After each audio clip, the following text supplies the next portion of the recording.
between the two of them. The inside of Coates. Parker gets too heavily involved. And that's Whitehead and Coates.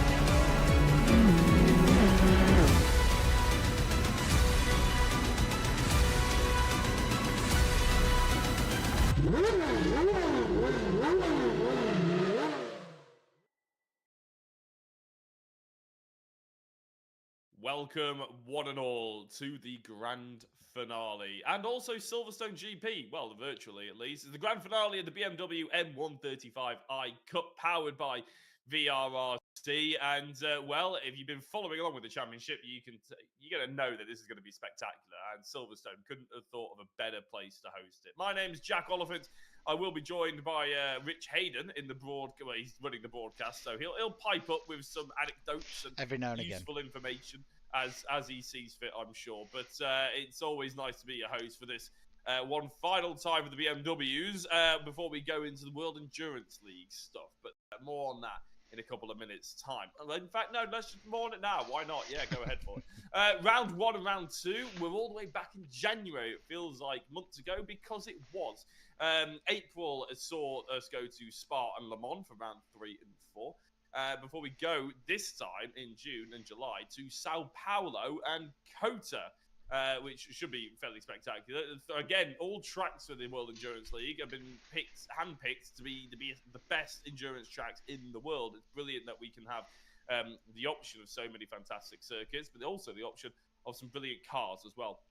And BMW, Lamborghini, Lexus, and Mercedes are all valid options. I believe the Lexus was fairly underloved. But from memory, it did pop up, I think, at Le Mans. Yeah, we've got one driver in that. Olivia's in the Lexus. There we go then. Whereas BMW, Lamborghini, and Mercedes all represented fairly unanimously. The first and second trophies all up for grabs for that, and it's a lovely little filler championship just before we go into the next major championship, which again, right on cue, is on your screens. It's the Cupra Leon Cup, a sellout entry. Rich is absolutely fantastic. I mean, everybody can read what's on the screen, but what they don't know is the fact that we're completely full for that championship. We are indeed, yeah. We've got 30 sign-ups, so and still more coming through. So it looks like we'll have a reserve list. But yes, very, very pleased. So thank you to everybody that's entered, and thank you for everybody that's going to be watching it too.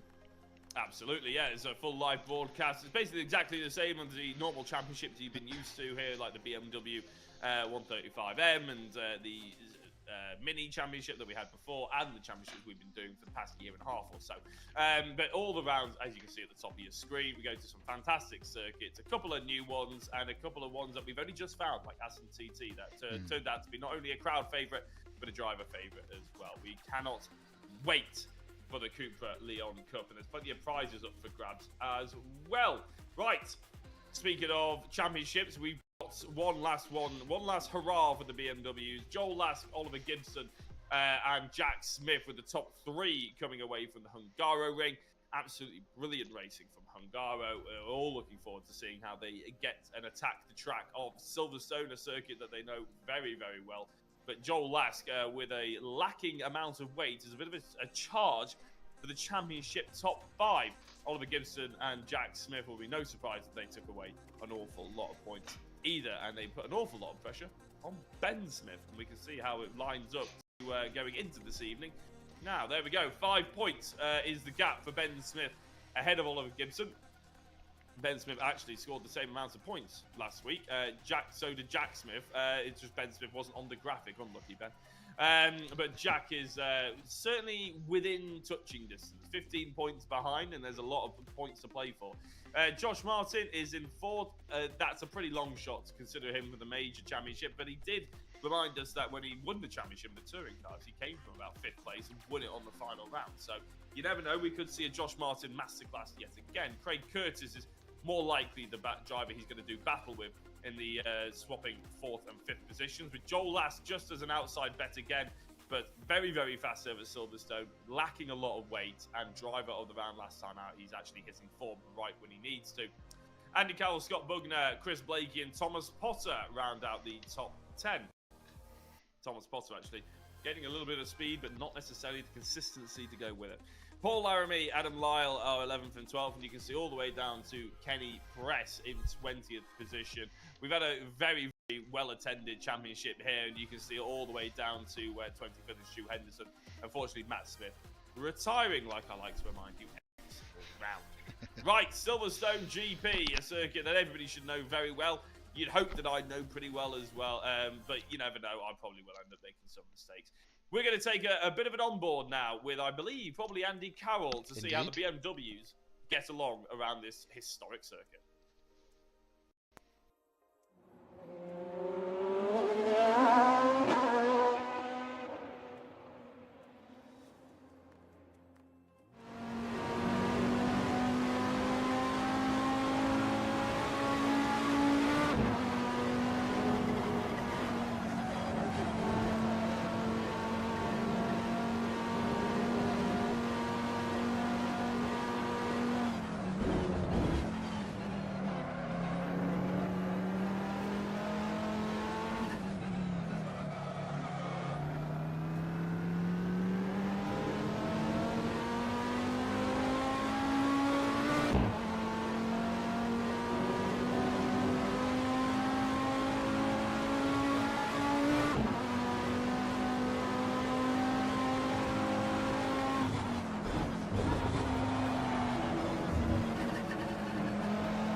And with a lap time that is so long that it takes us quite a while to actually get through the hot lap, which means we're about 4 or 5 minutes into qualifying already, but you haven't missed anything, don't worry, because it takes so long to do an out lap here at Silverstone. So really all we've seen is an out lap and then a lap which isn't really anywhere near representative. So yeah, we will have to wait and see if anybody can actually start putting in some quick times. Now, Oliver Gibson's just gone purple sector 1, but everybody is going green in every single part of the circuit, which you would hope, to be fair, because they are about 7 or 8 seconds off the qualifying time, probably about 8 or 9 actually seconds off the qualifying time we'd hope to see. Craig Curtis and Gillian Christian would probably hope that it would end now, though, because it would see Christian on pole position with on my time screen, actually. It's Craig Curtis on pole position. Not entirely sure which one to believe, to be honest, but I'm sure they'll sort themselves out as they come across the timing beam. Big thank you to everybody who's tuning in and getting talking on the YouTube chat as well. We always like to keep an eye out on that and give you a shout out and see what you're chatting about and everything like that. See what the discussions are in the YouTube chat. just to see really if we're missing anything. And it's always very interesting when a lot of drivers go into there as well and update us on their progress through the season. Oliver Gibson does go on pole, but again, don't read too much into it because times will fall. Richard, what are we going to be seeing in terms of lap time, do we expect? I think you said Joel Lask was probably a 13? Look, I think there's going to be, well, it depends how much fuel they've put in for qualifying, but you're probably looking at a low 214 for a high 213 for pole position. Fantastic, thank you very much. So, yeah, anybody who gets into the 214s, not a bad time, but we would hope for a little bit closer. Hungaroring, if you remember a week ago, was a very long lap time. I think it was 1 minute 54, and I think the top 7 or 8 was separated by less than 0.3 of a second. The top 3, when they joined us in the interview room, separated by less than 0.07 seconds. So it's extremely close and competitive, this grid, and we're excited to see how the very best that VRRC has to offer operate round here. And considering there is a championship up for grabs, the top 3, remember, in the championship scoring the same amount of points as each other last week somehow. Not entirely sure how they poised that one so perfectly, but that does mean that Ben Smith 5 points ahead of Oliver Gibson, who is 10 points ahead of Jack Smith, all the way go down to the wire. If you probably hear some funky noises out of me, I was hiccuping then, but there is an awful amount of hay fever and pollen that's just sat right outside my door. I'm about 2 feet away from it, so I do apologise if I start sniffing or go mute for a second and have to sneeze off air. But yeah, it's going to be it's rife up here in Leeds. Joel Lask 0.2 of a second off Jack Smith. Jack Smith, who's not going faster on this particular lap, but with 40 kilos on board, is a lot happier in that BMW than he was in the first half of the season. It's a bit scary what he could have achieved if he didn't have to lie in the bed that he'd already made, being too successful, to be honest. It's his own fault for getting all that ballast on board, but the fact that he's finishing the championship lighter is always the way you want to do it. Oliver Gibson, purple sector 1, green sector 2, could see himself put a low 214 in, or is it going to be the first 2 minutes? No, it's not. I was going to say sub 214.5, but 214.7. There is still time out there, and we're waiting with bated breath. Joel Lask came across the line, didn't improve either. Josh Martin, green sector 1 as he comes through. Where are we actually looking at? Is that Cops as he goes down towards Maggots and Beckett's? Yes, it is. A fantastic series of corners. And I have to say, me and Rich have ran the simulators quite a lot for VRRC at many corporate events. And we always tend to use Silverstone. We tend to use the national circuit. And it tends to be in a fairly basic car. I'm not saying the BMW is a basic car. But no matter what car you go into, that section of the circuit is absolutely fantastic. It's as I said, doesn't matter what car you're in. Open wheel, tin top, hatchback, GT, touring car, no matter what you want, it's Silverstone is a really enjoyable circuit to drive. A lot of people will say probably a little bit too wide for these sort of club racing events, but we like wide. There's less incidents. Yes, exactly. Yeah, if you want narrow, you'd go to Knock Hill, and Rich would tell you that he does not want narrow. It does seem like you're pretty much flat out for a long portion of this lap, Rich, but that means, a bit like Thruxton, the points where you do have to get on the brakes and the points where you do have to actually turn the wheel become all the more important, don't they? Yeah, absolutely. Yeah, totally. Look, you know, it's one of the fastest circuits in the UK, isn't it? Bar Thruxton, Silverstone. So it is a long time on full throttle, but that gives some good opportunities for drafting and also using the hybrid. But also it's got some nice tricky technical parts as well, which are going to challenge the guys. They are going to struggle on their front left tyre in this race, though. There is a lot of fast right-handers, so the front left is going to get hot. It will indeed. Josh Martin put 3 green sectors in together, enough to put him up to 4th place. Crucially, ahead of Ben Smith. And if we're looking at championship order, Jack Smith, 3rd in the championship, currently on pole position. Oliver Gibson, 2nd in the championship, currently 2nd. And Ben Smith, 1st in the championship, currently 5th. That might get difficult to follow, but we'll try and do our best to make it as simple as possible. As there was a driver just spinning off, I think it was Christian, having a bit of a spin in 12th place. Looked like contact from Chris to to me. Oh, really? Yeah, it did. Yeah. It That looked would like be so. interesting. Yeah, Gillian a little bit too much torque demand, so the back end stepped out slightly, and Chris drove into the back of him. That's what I saw anyway. Yeah, that's Rich's way of saying put his foot down too heavily Yeah. halfway through a corner, and the tyres decided that it didn't want to play ball. A purple sector 2 for Jack Smith. I said his sector 1 wasn't anything to write home about, and to be fair, it was a 3-minute 8 sector 1, so I'm sort of assuming he was in the pits. Yeah. Because normally you're looking at about 36 to 37 second sector 1. But a purple sector 2 means that he's not messing around as soon as he comes on the outlap. He wants to get this lap going. He wants to get the tyres warm, and we can see him on our screens now, actually. Should we go on board with him? Yeah, why not? As they go through Abbey, nicely clipping the inside apex there, and trying to run as much speed through the left hand and into the complex as possible. Nice and wide on the entry. Try and get that later apex. Oh, bit of a step out on the rear end. That's asking too much of the torque or rear end or whatever Rich was saying before. Nicely clipping the second apex as well before you are flat out, I believe, all the way down into Brooklands and Luffield, and a fantastic area of the circuit to watch as we go over the bridge to the National Pit.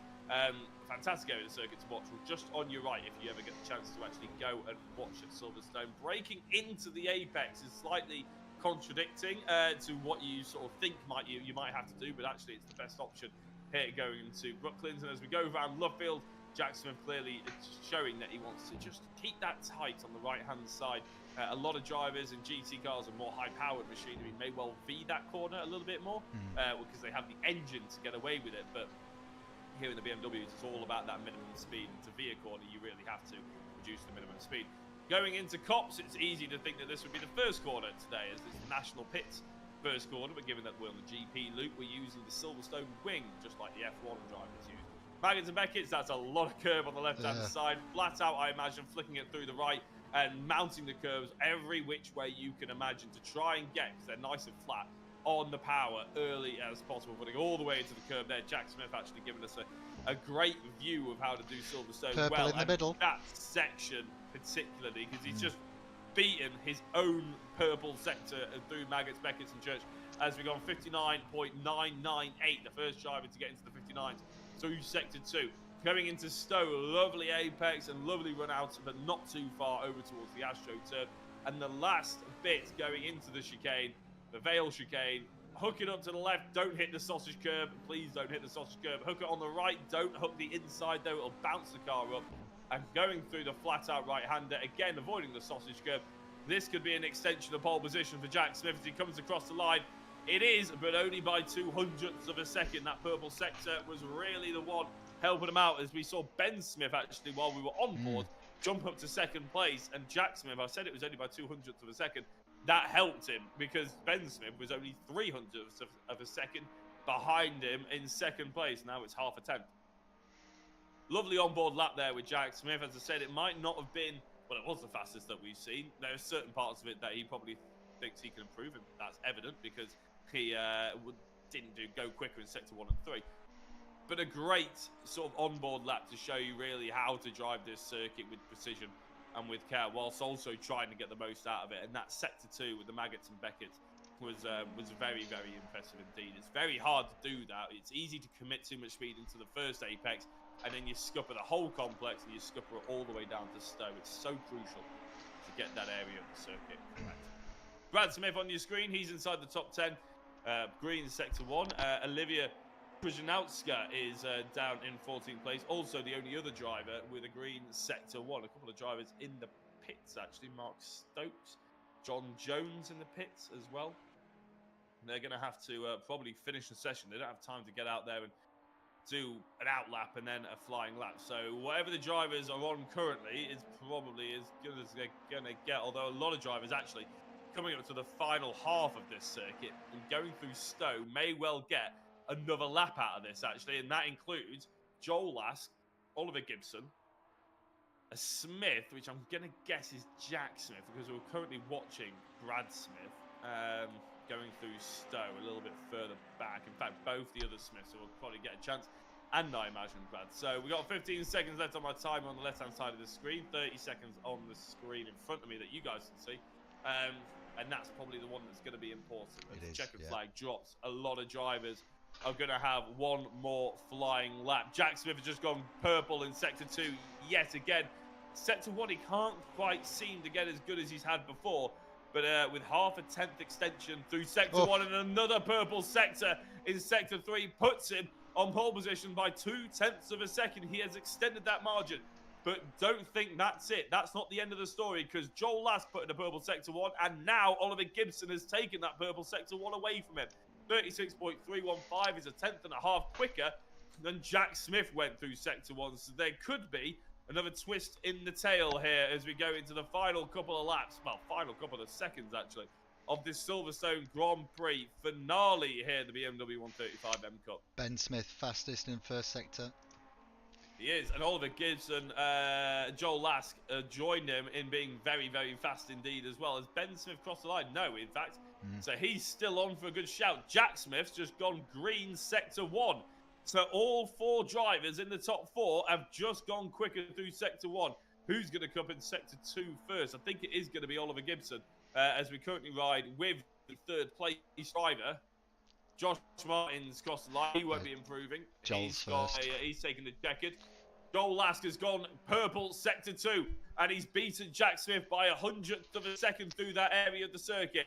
Oliver Gibson's about a 10.5 off Joel Lask on the sector. Ben Smith's gone as quick as he's been all day. Not as quick as Jack Smith or Joel Lask, but quicker than Oliver Gibson. Pole position could go to any one of any 4 of these drivers right now. Jack Smith could retain it. They're all on negative deltas by a couple of tenths as we view Joel Lask going through the final corner. Will he jump up the order and onto pole position? Joel Lask, and he does. But for how long? He's only by 200ths of a second. Joel Lask is the first to finish. Oliver Gibson is going to be next up. Will he go front row? No. 4th place for Oliver Gibson is the best he can hope for as Brad Smith rounds the final corner. Ben Smith, sorry, rounds the final corner as well, and he goes on pole position by less than a 10th of a second. I can tell you, though, that Jack Smith has gone purple Sector 2, 59.8. Half a 10th quicker than anybody else, and he's gone green in Sector 1. His Sector 3 could be all crucial. We could see an extension of his pole position. He's currently in 3rd. He goes up onto the front row, but it's only good enough for 2nd place. He's 2nd by 200ths of a second from Ben Smith, current championship leader, and those extra points for pole will go the way of extending a championship lead. Jack Smith in 2nd place, Joel Lask in 3rd, Oliver Gibson in 4th place. And if that is what we have to look forward to this evening, then we can very much hope my vocal cords will probably give out by the 1st race. We'll be back in a couple of minutes with pole position interview and 2nd and 3rd after this short break.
Yeah, well, what an exciting qualifying. And as I said just before we went into the break, if that is anything to go by, the race will be absolutely spectacular. And I can tell you that I've got 3 drivers who are all sweating quite heavily, I imagine. But one driver who's probably more frustrated than the others, as I heard him come in saying he screwed up the final corner, is Joel Lask. Joel, I mean, you can't be too disheartened with third place when it's that close, but you said, I think, just before we went live, that you thought you could do better. Yeah, I just missed the apex on that last corner. It was really frustrating. I was on for a 3, so that would have been pole. But we've got good race pace, that's the main thing. And I'm sure we can make a way forward. How do you know you got that good race pace then? Have you been doing plenty of practice laps going into this one? I haven't, but the laps that I have done have all been on the right track. So yeah, I've got a little less ballast than the rest of the guys as well. So that should help with tyres. So yeah, quietly confident, but at the same time, you know, these guys are quick. So yeah, we'll have to see what happens. I'll be honest, Rich was you were his tip for potential pole position on that one, and it didn't go too far astray, of course. You said you were quick without the hybrid. The hybrid usage in this race is going to be crucial, isn't it? Because there's about 3 or 4 paces on the circuit you can use it. Yeah, definitely. I mean, I haven't done any hybrid practice yet, so I'm going to be looking to see where other people are using it and just use it to counter, or maybe strategically use it to defend a position. But obviously, first lap's going to be key, and making sure that we get ahead, and then from that point on, just observe where everyone else is using it and then use it at the same places. If you haven't done so much hybrid practice, does that mean every time you go into Stowe after using the hybrid, though, you're going to have to relearn the braking zones? Are you a little bit worried about missing some apexes early doors? To be fair, like it's the end of the championship, so we've used the hybrids all the way through, and you know, I haven't practiced any of the hybrids before any of the races in the BMW, so I'm just braking a little bit earlier into the corners and then learning as I go through the track. But yeah, I wouldn't say I'm concerned, but yeah, you never know when you go into these corners where you just overcook it slightly, or just going a little bit too fast, but we'll see. And one last question, we'll make it about the championship as well, because you are in 6th. There's an outside shout that you could get inside the top 5. Craig Curtis, I'm just looking down, and he's qualified in 8th place. Josh Martin's in 5th. They're the 2 drivers that you probably be looking at and gunning for in terms of trying to get into those prizes positions. Are you thinking about them at all? Are you concerned with where they're placed, or is it a case of just try and win? To be honest, after the poor sort of run that I've had in this championship, I'm just focusing on this race, to be fair. Like I said, I know I've got the pace around here, and race pace looks good, so you know, if race trim prevails, then yeah, we might be on for a couple of wins here, or potentially a 1-2 or something like that, as long as the stars align. Well, I'm sure there's plenty of people in the YouTube chat will be rooting for you as a Phoenix Sim racer. Joel, big well done on such a quick lap time. Bit of a shame that you missed the apex on the final corner, but good luck for the race. Nice one, cheers, mate. Right, we go to 2nd place, and it's Jack Smith, who held pole position for a long time there, Jack. And I have to say, I thought you were going to get it once more, but that 3rd sector, just a touch off as well. Was there any mistakes in there, or was that about as fast as you could think you could go? Yeah, a little bit wide in the last chicane, and then that messaged you up for the right, so I lost probably about a 10th. So it could have been pole by well, I say a chunk. It's like less than a 10th still, but yeah, it's there's a little bit. But I mean, Ben came out of nowhere with that lap, so we'll have to see what race pace he's got. Yeah, tricky circuit, to be fair, to really nail. That last 2 tenths is so hard to get. Like, I was in the 6s immediately, but that last few tenths to get to a 4 is just ridiculous to find. So yeah, the fact that 3 of us are in them at the minute in qualifying as well, it's a short session, is pretty good. So yeah, the race should be pretty interesting. How much practice did you do? Because it did seem like you and a fair few others in that 2nd sector, particularly the Maggots and Beckett's area, you just kept finding half a 10th every single lap, just putting purple every lap. Is it a case of you haven't done much practice, so you were learning it through that session, or did you just sort of find something that just clicked a little bit better and you kept pushing the envelope? Yeah, I was away at the weekend, so I didn't really get too much practice in. But yeah, I was just watching other people's lines, and I think I even learned something.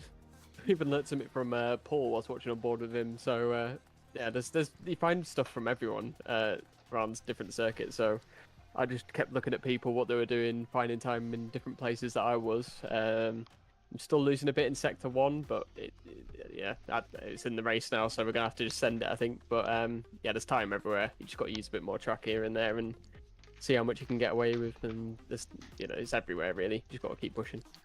Hey, no shame in learning a thing or two from Paul Laramie. He's been around the block long enough. Exactly. Championship, one last question before we let you prep. I mean, third place, you're lacking the ballast. Well, you've got 40 kilos. You chunked off that 10, didn't you? 15 points, or 16 points now. I mean, you must be gunning for it. It must be on your radar. It's, yeah, definitely gunning for it, but also definitely need to make sure there's no mistakes, because I know we're at the top fighting for the championship, but you also don't want to lose like the podium position that you're in at the minute. So there's lots of things to think about. I'm also going to be thinking about the race, because obviously Joel's going to be trying to win the race as well. So we'll have to see how that happens, what he does in the end. But yeah, championship definitely on my mind at the minute. So yeah, we'll see what we can do. Ollie's obviously behind, so yeah, I think we're just going to try our best, see what we can do. Fantastic, Jack. Good luck for the race, and we'll potentially speak to you afterwards. Cool. Cheers, Jack. Right, and finally, Ben Smith. I apologise, Ben. I've screwed up the timings yet again. So I always do this. Spend too long interviewing the first person. But on pole position is our championship leader, and that is an extension, Ben, of that championship lead as well, because you gain an extra point. That could be all the difference in the end. You must be buzzing. Yeah, that was really, really good. I wasn't really expecting it because I've been away for the last 4 or 5 days, so I was a bit nervous coming into this one, how the pace would go. And an hour ago when I started, the pace was not good, but thankfully I've managed to find a little bit of something. That lap was literally as good as it could have got for me. Well, you're gonna have to now do it in the race as well. You said that that's about as good as you can get. You heard the other two saying that there's a bit left on the table. Does that make you a little bit nervous, or do you think they're just, you know, playing the mind games? No, I think they are definitely quicker than me looking at it, especially in practice. But hopefully I can maybe get them to fight a bit and then potentially pull away and then hold the lead like I did at Portimao. But we'll see how it goes, because Jack and Ollie, they're right with me, sort of 16 and 6 points behind respectively. So it's gonna be close. Is that something that you're going to be working out through the evening? The difference, even if you potentially lose a position to Joel or lose a position to Jack, or you see them fighting and Jack drops down behind Joel, is that the mental maths you're going to be doing constantly?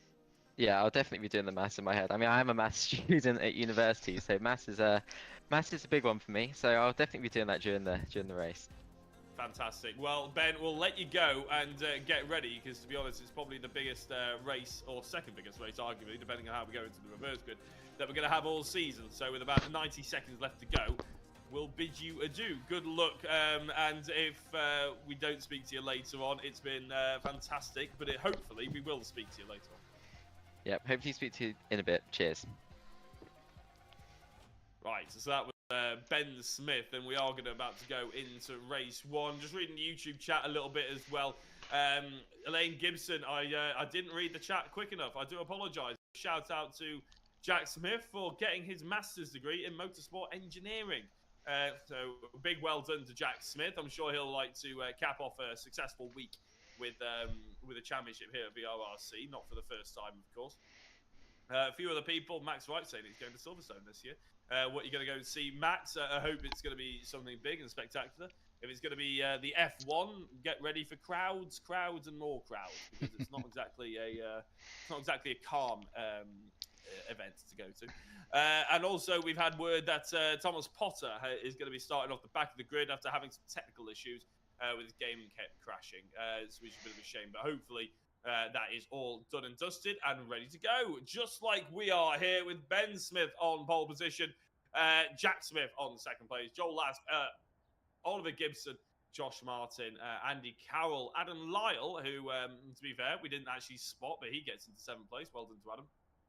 Craig Curtis, Chris Blakey, and Paul Laramie. Remember that it's not just the top, well, Ben Smith, Jack Smith, Oliver Gibson we're keeping an eye out on. It's also Josh Martin, Craig Curtis, and Joel Lask as well in terms of championship standings. We can see the lights appearing on your screen, so the lights are on. The engine notes are rising. And for the penultimate time this season, we are racing here in the BMW M135i Cup, powered by VRRC. And as the BMWs power their way down towards Abbey for the first time, Ben Smith is who's got the best start out of all of them. Nobody crashing through Abbey, which is exactly what we like to see. Jack Smith holding off Joel Lask, but for how much longer as they go into the hairpins? It's a lunge from Joel Lask. Could have telegraphed that one, to be honest. It was always going to be the case, and that's why Ben Smith's start off the line was so crucial as Oliver Gibson tries to follow his brother through and overtake Joel Lask, as Lask keeps his foot pinned, trying to go around the outside of the left kink before going down towards Brooklands and Luffield in front of the BRDC grandstand. Ben Smith has pulled away by 8/10 of a second, but Joel Lask and Jack Smith are swapping paint and swapping positions on the timing tower. Diving into Luffield for the Brooklyn, for the first time, it's Jack Smith who holds on to that position, with Joel Lask being hung out wide and Oliver Gibson trying to crowbar a space up his inside and get the run down the national pit straight.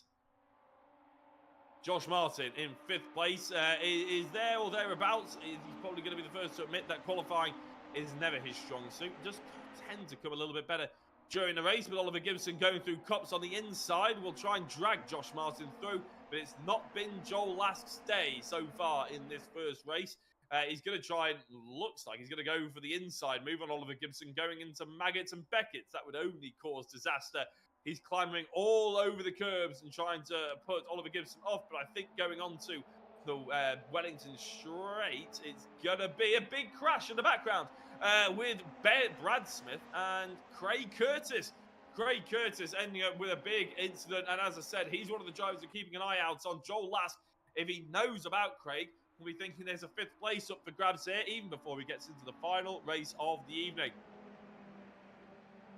And that will also help Josh Martin massively as well, who is actually probably the closest battle that we've got here on our screens, is Josh Martin to Joel Lask. Ben Smith has pretty much played this first, lap as best as he possibly could. He said in his interview that he doesn't think he's actually got the pace overall on the likes of Jack and Joel, and potentially even Oliver, because we definitely saw Oliver with good pace in Sector 1 and 2. It's a messed up Sector 3 that really hampered him, and why he was 4th, not bad, but by 3/10 of a second. He would have been probably within a 10th of pole as well if it wasn't for that 3rd sector. I'm already getting myself all heated up in my office. It's nothing to do with the fact that the sun's been on the windows this entire time and is heating up the office anyway. I think it genuinely is actually something to do with the racing. As Joel Lask looks up the inside of Oliver Gibson. We can't actually see Oliver Gibson just there in our screens. In fact, no, he's got past him already. He must have had some kind of mess up there. Joel Lask is into 3rd place. Oliver Gibson drops down to 4th. And, Jack Smith will now have his mirrors filled with that orange Phoenix Sim racing machine. Ben Smith looks like he's got a little bit slower through Sector 1 than some of the other drivers. In fact, no, Sector 1 was good, but he just messed up a little bit there, as Joel Lask also gets by Jack Smith with apparent ease as well. Not really sure what's happening to the DK Motorsport drivers, but Joel Lask is picking them off. It will be the hybrid. Of course it will be. Yes, Joel Lask was using hybrid twice. Nobody else has yet used it, apart from Ben Smith going through Maggots and Beckett's. That's an interesting place to use it. I would have thought he would use it coming out of it, but I suppose he didn't want to be overtaken by charging Joel Lask. And the DK drivers clearly not worrying too much, as we could now see a change for the race lead. Ben Smith is the only driver inside the top 4 not using the hybrid. He's not going to be in 1st place by the time they get down to Stowe. It could be Joel Lask. It could well be Jack Smith, to be honest, as Joel Lask goes a little bit wide through Stowe. Jack Smith tries to get up the inside. No, it's not going to be happening. So we have Joel Lask leading this race. And I was a fool to think that Ben Smith, Joel Lask was just carving through them with ease. But yeah, of course, the hybrid would come into play there. But Joel Lask certainly churning through it. He's only got 12 remaining. The stream to me is actually doing a little bit better than normal does. 12 remaining for Joel Lask. Jack Smith, Oliver Gibson, and Ben Smith all have 14. So Josh Martin, who does seem to be a bit of a master and saving them till late, has still got 15 actually. So we'll wait and see if he's wait and see if he's actually got any kind of staying power. He's managing to hold on to the back of these guys, and he's still not used a hybrid. Yeah, that's impressive actually. It does help that they all obviously fall over each other. Joel Lask jumps back on the button to get down towards the BRDC grandstand. Jack Smith decides it's not worth it. Oliver Gibson decides it's not worth it. Ben Smith moves up to 3rd place. And he's going to have the overspeed of Jack Smith going into Brooklands, but it's not going to be this time round. it's constantly difficult. And Rich, to be honest, I'm going to bring you in for this one because you've tested this, you've seen them race, you potentially even race with it as well on these cars. But Silverstone GP, with the hybrid system, it's such a big track. There are at least 4 positions where on the track where you think, yeah, I could use this now and gain an advantage, but you're just leaving yourself open later on in the race. Yeah, I mean, look, you know, for me, I would be saving them as much as I could. If I could stay on the back like Josh is doing, and Josh is still on 14, so he's used 1. But yeah, I would save them as much as I could. But I think you could probably get 3 in 1 lap if you wanted to on Silverstone. And keep in mind, ladies and gentlemen, that is crucial because 3 in 1 lap would probably get you the fastest lap of the race. Oh yeah, the fastest lap is worth 3 points, Rich. That's massive, isn't it? Yeah. It's something that we changed probably, I think it's 2 or 3 championships ago. We used to do 1 point for fastest lap, but we wanted to encourage people to push it towards the end of the race, and by doing that, we gave them 3 points for it.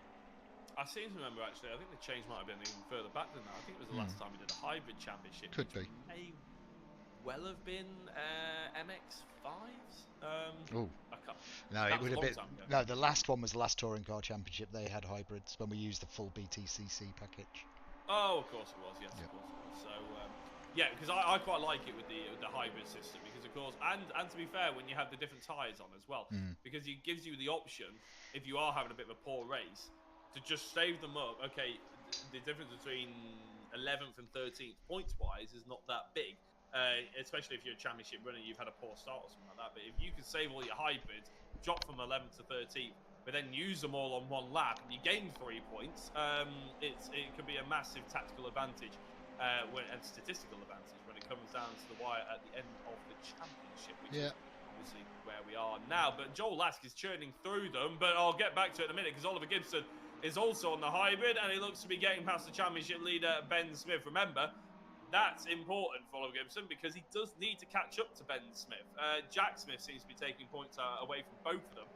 But given the fact that if they stay like this, the championship really is between Oliver and Ben. And Jack Smith just hoping that they can have a bit of a nightmare through race 2. But just to go back onto what I was saying, it's difficult, isn't it, for Joel Lask? He's churning through them, Rich. Are you surprised by that one? I am, to be honest with you. He's down to 9 now, and you know, looking at Jack's on 13, Oliver 12, Ben's on 12, Josh is on 14 still, and Andy Carroll's down to 12. So yeah, I am quite surprised at that, but you know, I'm sure he's got a method to his madness. Yeah, well, I mean, I would rather be in Jack Smith's position, Josh Martin's position, than I would be Joel Lask. And out of everybody, to be fair, I probably would be rather in Jack Smith's position with the hybrids that he's got, the track position he's got as well, as Oliver Gibson and Ben Smith jump on the hybrid going into Stowe. But I am impressed. Josh Martin just using one there, but I again, as we've just been saying before, we are very, very impressed. There was always a driver. It was a Kenny Press that never used the hybrid. Yeah, he had it mapped. He didn't have it mapped to a button on his steering wheel for a full championship, yeah. So I tell a lie. I think it was the last 2 rounds he managed to get it mapped up. So yeah, he was the constant joke for most of that championship. Yeah, I have a feeling he was in another championship where he didn't use it either. Yeah, But, I think there's been a couple, yeah. Yeah, Kenny Press, do love the bloke. Yeah, but good lad. But he's not actually here, is he? This championship. Just while we have a little bit of a down period here, Rich, I do want to, because I didn't really get too many thoughts on the Cooper Cup earlier on, and obviously this being the final championship, we do have to look forward, don't we? A lot of the drivers, pretty much all the drivers we've been chatting to over the past couple of weeks and talking about it, have all said that they're going to enter into it, and that's brilliant, isn't it? Yeah, look, you know, that I always know that it's something touring car front wheel drive is going to be popular, but the Cupra just seems to be the most popular one out of all of it. You know, as you know, we did a touring car championship with all of the cars off the BTCC grid, and that was great. I think we had 27 entries for that. But you know, with what 3 or 4 weeks left to go before this the next championship starts, we've got 30 sign-ups, so in fact I'm just going to double check because I've not checked today to see if we've had any more, so bear with me. To be fair, I'm a fan of one-make racing, of one-make championships like this BMW, like the Minis. like the Cooper Cup as well. I think in sim racing it's the fairest way to go, and it offers up the best racing for sure. Speaking of racing, the fights are about to get a bit feisty because Joel Lask has been caught up by Jack Smith, and without really the assistance of Hybrid to gain any kind of advantage either. Joel Lask jumps on the Hybrid to try and wave goodbye to Jack Smith. Smith just activates it himself, and well in the knowledge probably that he's got 3 extra to his name, because he's probably thinking, well, normally the drivers don't know when each other have used a hybrid, apart from if they can see it on the track. They don't know how many they're on. But I imagine Jack Smith, Oliver Gibson and Ben Smith will know full well that Joel Lask went through it pretty quickly, because he went from 4th up to 1st within the space of about a lap, and that is a pretty telltale sign that he's used 2 or 3. Do you think they've got the mental capacity to race and be counting other people's hybrids at the same time? Well, I said earlier that Jack Smith has just got his masters in motorsport engineering. Very true, and yeah.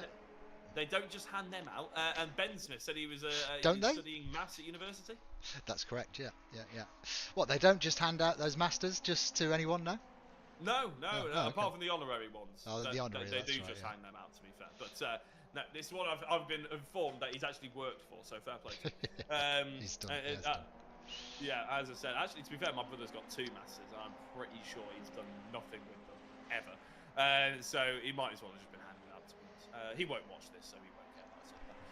That's all. Ben Smith on an overtake there. It is, yeah. So Oliver Gibson moving out of the way almost, trying to go defensive, but by the time he got to the braking zone, Ben Smith had already got back through. And as I said, really, this is the fight for the championship. I'm not really getting too excited about it until we get into the final sort of 5 minutes of it, because they will probably swap and change positions. What I will get somewhat animated by is the fact that Ben Smith has got 9 hybrids, and Joel Lask has also only got, I think, 8 hybrids to his name. Whereas the DK Motorsport brothers have got, well, double digits. My screen's got a little bit pixelated. I'll ask you in a minute, Rich, how many they're on, because we're about to go into Maggots and Beckett's with a potential lead overtake here. And I think, actually, Jack Smith's smarter than that. He'll go into Stowe with an opportunity to slipstream and to get on the hybrid and get gone. Josh Martin, I'm interested. I think he's on 12. He's still got 2 or 3 more than everybody else. But as they jump on the hybrid, Jack Smith was the earliest going out of Maggots and Beckett's complex. Joel Lask hasn't even bothered activating his. Jack Smith is the new race leader, and Oliver Gibson looks like he's going to overtake Ben Smith and repay the favour as they go into Stowe. It's going to be a DK Motorsport overtake from both Jack Smith and Oliver Gibson. It's almost as if they put them in the group chat, or they're on chat with each other, and then they just go, yeah, should we do an overtake? Yeah, that'll look cool for the camera, and they both do it at the same time. That is definitely not what happens, but that's what it looks like anyway. Rich, how many are they all on now? Yeah, Jack's on 10, Joel 8, Oliver 9, Ben 9, Josh is still on 11, Andy Carroll 9, and then we drop off after that. Yeah, and Thomas Potter, actually, we haven't mentioned him too much tonight. He's not in the championship battle. I'm sure you can probably understand that we're focusing on the championship, but the reason why I want to bring him up, actually, is because he's gone last on the grid, up into 9th place, and on a non-reverse grid race, that is fairly impressive. It looks like he's actually going to try and overtake his teammate Adam Lyle, going into the hairpin, squeezed him a little bit harsher than I think was probably necessary, but he gets the overtake done for about all of 30 yards, but he should have it done pretty easily through the second apex, as Adam Lyle runs far too far out wide. A little bit of racecraft for him probably would have been just to duck in and try and make the apex, follow Thomas Potter all the way through. He wouldn't have lost that half a second that he has done coming out of the corner. So Thomas Potter up into 8th place. Also, Craig Curtis is a driver I sort of wanted to bring up. He had a bit of a mare going through the first couple of corners on the first lap. He's up to 10th place after that recovery, and is actually the driver behind this battle between Potter and Lyle. I didn't actually notice that one, but again, picking up some half-decent points, but really is well on the back foot from Josh Martin and the Joel Lask battle that he's probably going to find himself in. Back to the front, and we have Ben Smith not in the race lead. That's just the timing tower having a little bit of a hissy fit. It's still Jack Smith, followed by Joel Lask, and then Ben Smith, then Oliver Gibson, and then a tactically astute Josh Martin, which I have to say is not something I would very rarely... Oh, it's something I would rarely say probably over the course of my commentary with VRRC, but he does look like he has got something special in the locker here, and I'm not anticipating a race win Rich, but with that amount of hybrids, he could do a lot of damage to those podium positions. He can absolutely do a lot of damage, and he's gained hand over fist there. Look, using this hybrid down the back straight. So Dave in chat is telling Josh to do a few overtakes. So hopefully he's listening to you, Dave. Yeah, I'm not ruling out Josh for this at the moment, as long as he can just hold it together. Yeah, I think Dave is just getting a little bit bored of listening to how Josh Martin will do well in this race. He actually wants to see it happening now. But in the final 9 minutes, I can anticipate, that's going to be 3, 4, 5 laps. We can start probably seeing some people getting a little bit more greedy on the hybrid, and then all of a sudden it comes down to when do you use it? What part of the circuit is optimum to go into? How many people might miss their braking zones using it as well? But we're still double figures. Josh Martin is the only driver out there with double figures on his hybrids. And he's on it. Mark Stokes, John Jones, Sam Milner have all retired as well, by the way, just to keep you aware of that one. Here goes Josh Martin.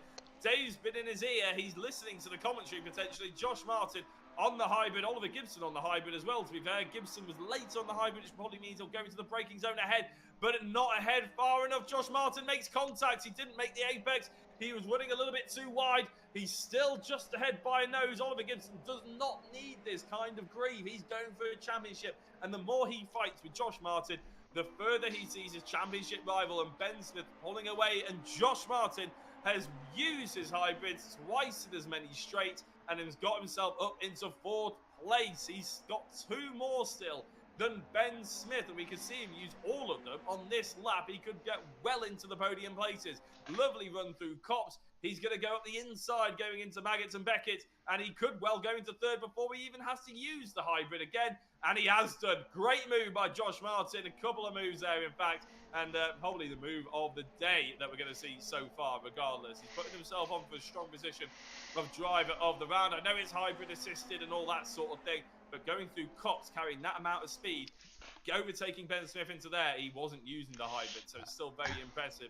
As Ben Smith now jumps on it as well, and Josh Martin is churning through them. That's his 3rd use this lap, and he holds off Ben Smith. Oliver Gibson will be absolutely delighted. He doesn't care where he comes. He just needs to come ahead of Ben Smith. And Josh Martin defending into the Vale chicane, squeezing him a little bit on the outside, checks up Ben Smith, and Martin gets that position done and dusted. Jack Smith is disappearing off into the distance.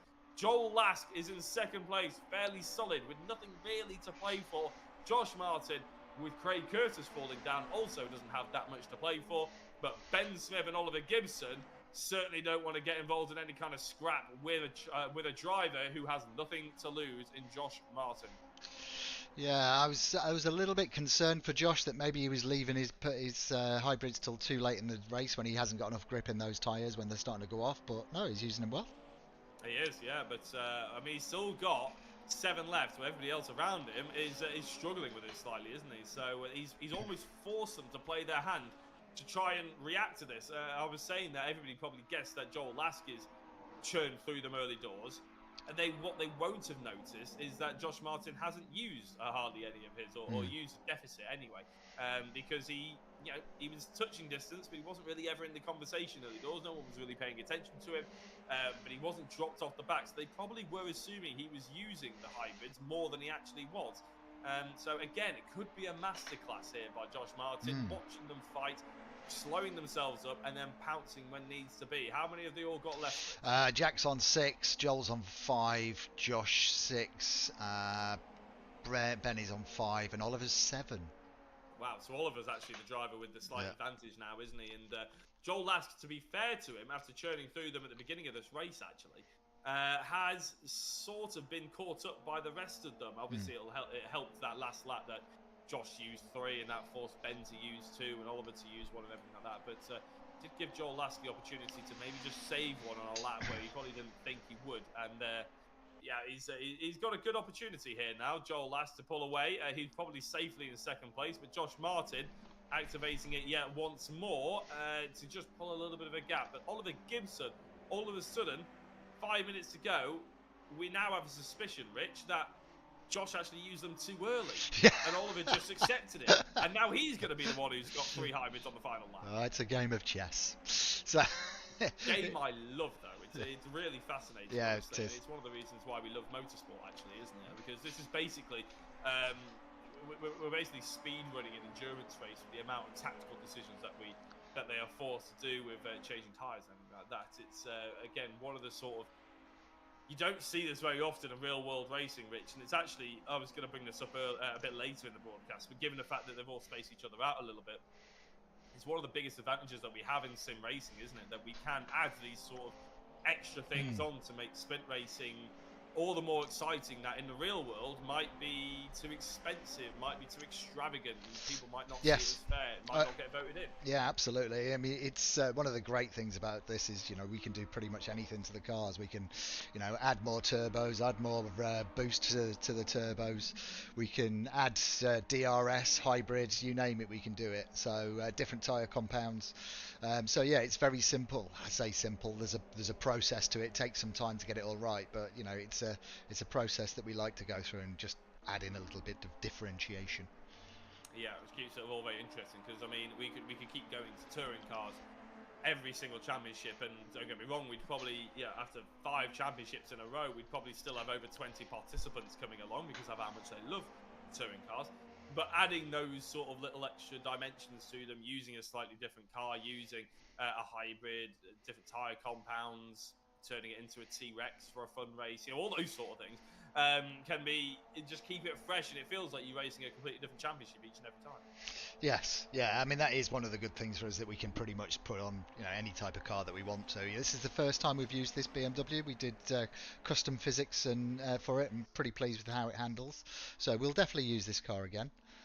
Cooper is obviously, we're really looking forward to that. It's the new 2024 version from Fuso, the modder that produces it, and he's done a great job. It's just, the car handles amazing. I have to say, it's probably one of the best handling mods that I've ever driven on AC. So yeah, credit to him for doing that. Yeah, no, it's certainly one to look forward to. No wonder we have so many people signing up to it. Right, Craig Curtis and Olivia Krzyżanowska are the 2 drivers that have used the hybrids first. We've got Joel Lask, who's only got 1 left. We've got Josh Martin with 4, I believe, Rich? Josh is on 4, yeah, and Ben's on 5 behind, and 6 for Oliver. Wow, okay, so we could end up seeing, with 2 minutes left to go, which means this is a penultimate lap, because Jack Smith passed through quite a while ago. Yeah. That we could see Oliver Gibson really start to make use of it. Joel Lask has ran out of hybrids. So even with only a 1.4 second gap, it was 2 seconds. Joel Lask could be in a little bit of trouble. Actually, no, it's 4.4 seconds. Sorry, my apologies. Oliver Gibson is going through on Ben Smith using one of them. Ben Smith didn't decide to use his hybrid as a response. So that sort of equals the playing field out for the last couple of laps for these 2 drivers. Joel Lask may well be a bit of a sitting duck. Well, Jack Smith's going to win because he's got 0.8 seconds advantage and 4 hybrids, or whatever it is, 5 hybrids. 4, I think. But Josh Martin, with 3 left to his name, but with a couple of people battling behind him, I don't think he's going to catch up 4.6 seconds over the course of the next lap and a half. But this is the battle we're going to be concentrating on, because this could sway championship orders, with Oliver Gibson 6 points behind Ben Smith. Remember, Ben Smith qualified on pole position, and Oliver Gibson is going to be really wanting to take any kind of advantage he can back from the first race of the evening, and with the hybrid advantage negated because they're both on 5, this could be a battle of wits and a battle of timing, really. They're both on the hybrids coming out of Maggots and Beckett, but Ben Smith should have the slipstream as well, coming down towards Stowe. Oliver Gibson doesn't want to give up the inside line. He's going defensive. Ben Smith trying to go around the outside of Stowe. It's a long corner. That left front tyre, as Rich said earlier on, will be absolutely screaming at him, trying to explode. He goes for the cutback, and he's got the position made. Ben Smith goes ahead of Oliver Gibson. Couldn't quite see how with the camera angle, but a lovely cutback, I assume, before getting around the outside of him, going into the chicane. And Oliver Gibson has to settle for 5th place, going on to the final lap of this race. Remember, though, the final lap is 2 odd minutes long, so there's plenty of opportunity to still make some kind of moves. Both of them on 4 hybrids. Josh Martin on 2. He's probably not going to be too worried. He can just race his race as they start to fall over each other. He's going into the hairpins for the final couple of times. Oliver Gibson maybe taking his more optimal line, going as wide as he possibly can, trying to get the exit. I was going to say he's probably going to go on the hybrid. Well, Ben Smith gets on the hybrid a little bit earlier. Oliver Gibson not quite as smooth with the exit. He was hoping. I think he got a little bit rear happy, a little bit too quick on the loud pedal. That's going to scupper his chance going into Bucklands and Luffield. Going into the left-hander now, aim towards the apex under braking. Braking a straight line, aim towards the apex, roughly, is sort of the advice that I was always given. Jack Smith is still leading this one by about 2 seconds or so now. Joel Lask, 1.7 seconds behind. There we go. And in fact, actually, it's having a pretty bad lap of it, actually, for Joel Lask. That is compared to his best lap, though, which he did use many hybrids on. So, yeah, Josh Martin's got 2.2 seconds to Joel Lask. But again, as I said, it's probably not going to be enough, as Ben Smith and Oliver Gibson almost just negating each other with the amount of hybrids they're using, going down in towards Maggots and Beckett. They have one more than Josh Martin, so if they can catch up through Stowe, they might have an opportunity going through the Vale chicane. And they may well upset the podium. It's a bit of a shame we're not actually going to speak to Ben Smith and Oliver Gibson if it stays as it is. Everybody is now jumped on the hybrid. Jack Smith, Joel Lask, Josh Martin have all run out of it. Ben Smith and Oliver Gibson still have it activated, and they have one more to play with that they'll have to use probably as they go down towards the chicane. But I think Ben Smith could well be close enough to make an overtake on Josh Martin here. If he gets on it now, which he hasn't bothered to do, the cooldown has ended. He's got one left. Is it going to be out the final corner? That's going to be tricky. It's a lot of wheel spin potential there. But it's going to be Jack Smith to take the race win, and that's crucial for the championship as well. Joel Lask in second place. Josh Martin offers a lot of buffer for points as Ben Smith beats Oliver Gibson across the line and to take a slight extension of his championship lead on Oliver Gibson. But the biggest winner there is probably Jack Smith. And I'd be interested to see how it all works out. And unfortunately, the drivers can drop scores from this round, which means it's a little bit tricky to figure out who's actually going to be the champion because of the drop scores. But we'll try and figure it out. Andy's normally the stat man. He normally does all this while I do the shouty stuff. But I'll try and figure it out as we go. As we see the rest of the drivers come in, we're going to have a very quick break before we talk to the top three of Jack Smith, Joel Lask, and Josh Martin.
Alright, everybody catch our breath. Well, I'll try and do some maths while also conducting the interview. Josh Martin is the driver we're going to speak to first, because he came in third place. And Josh, we were singing your praises at the beginning of the first half of that race because the hybrid consumption that you use was negligible. You were really, really conservative with it, and that allowed you on one particular lap to go from solidly fifth all the way up to third place. That must have been a tactic that you were thinking of, or were you just sort of going with the flow and seeing what you needed to do? Thank you very much. That makes a nice change. No, at the start, because I had the kind of the four in front of me who I felt I could kind of match their pace, but I definitely wasn't faster. And they were all battling, and I could see them all kind of using their hybrids, battling each other. And I did in that first lap after the first lap, I thought, you know what, I've got a big gap to Andy Carroll behind. I'm just not going to use any. So I was already the two hybrids up before we'd even started. And obviously then where they were battling, then I was just able to catch back up. So yeah, I felt I just gained so many at the start by just not wasting them. And I wasn't using them like racing people. I was kind of just doing my own pace.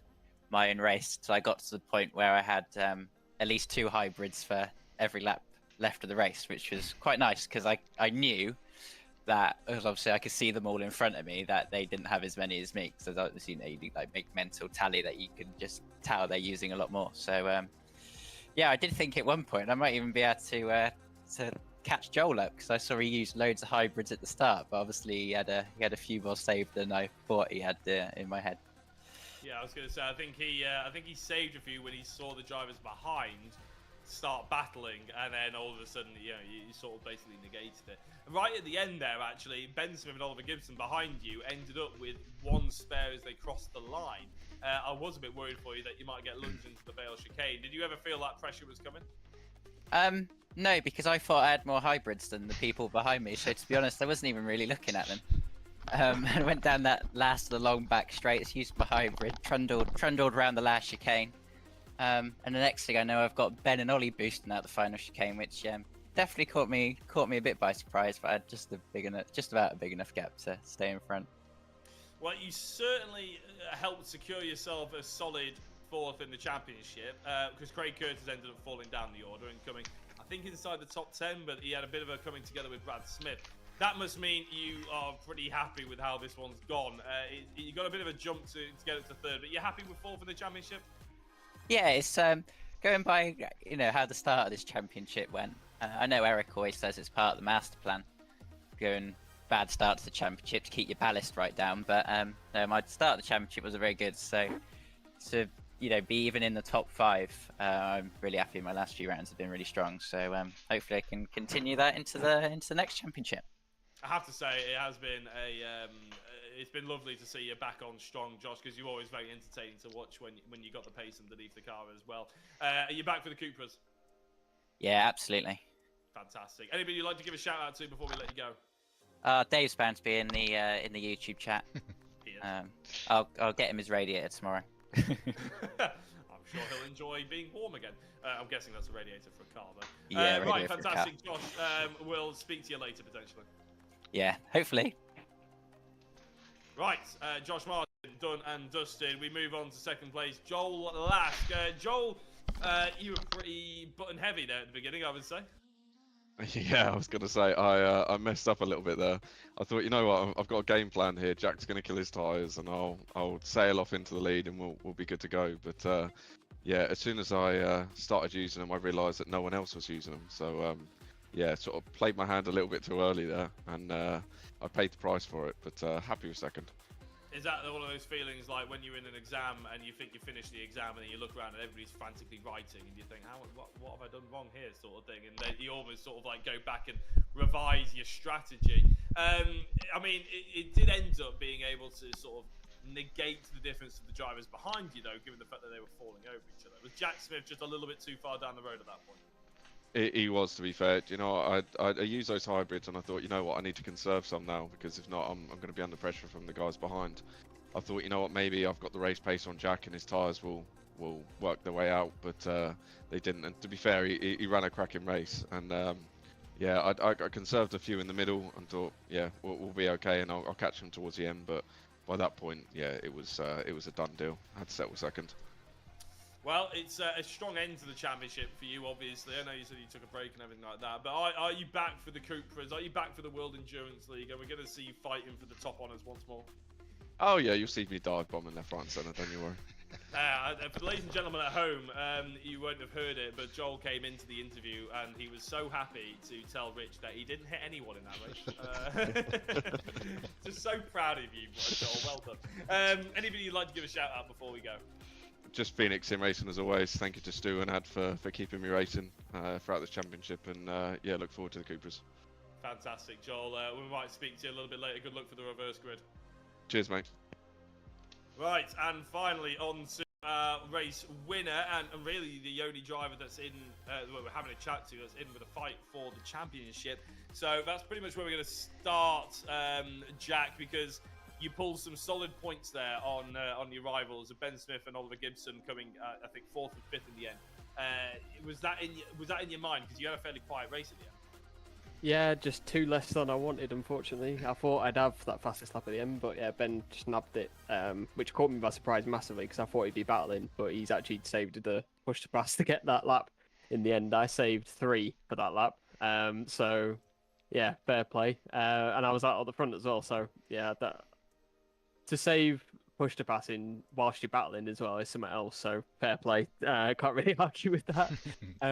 But yeah, it was a solid race. I was trying to follow Joel just so we didn't lose time at all. I just wanted to gap the field behind us and just sort of have our own race and maybe battle it out maybe 2 minutes towards the end on the final lap.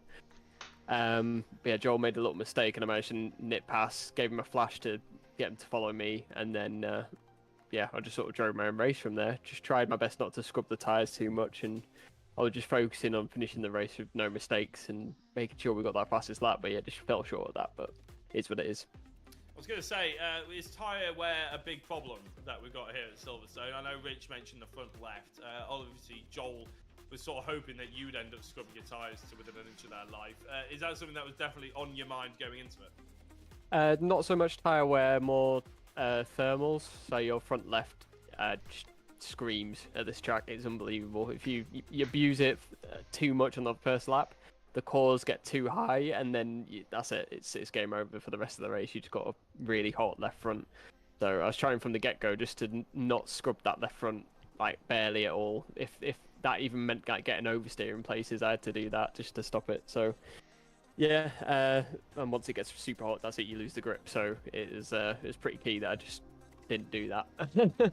So yeah, and it seemed to work. I had good pace and not scrubbing the front, so I'll have to just try that again once we're making my way through the field.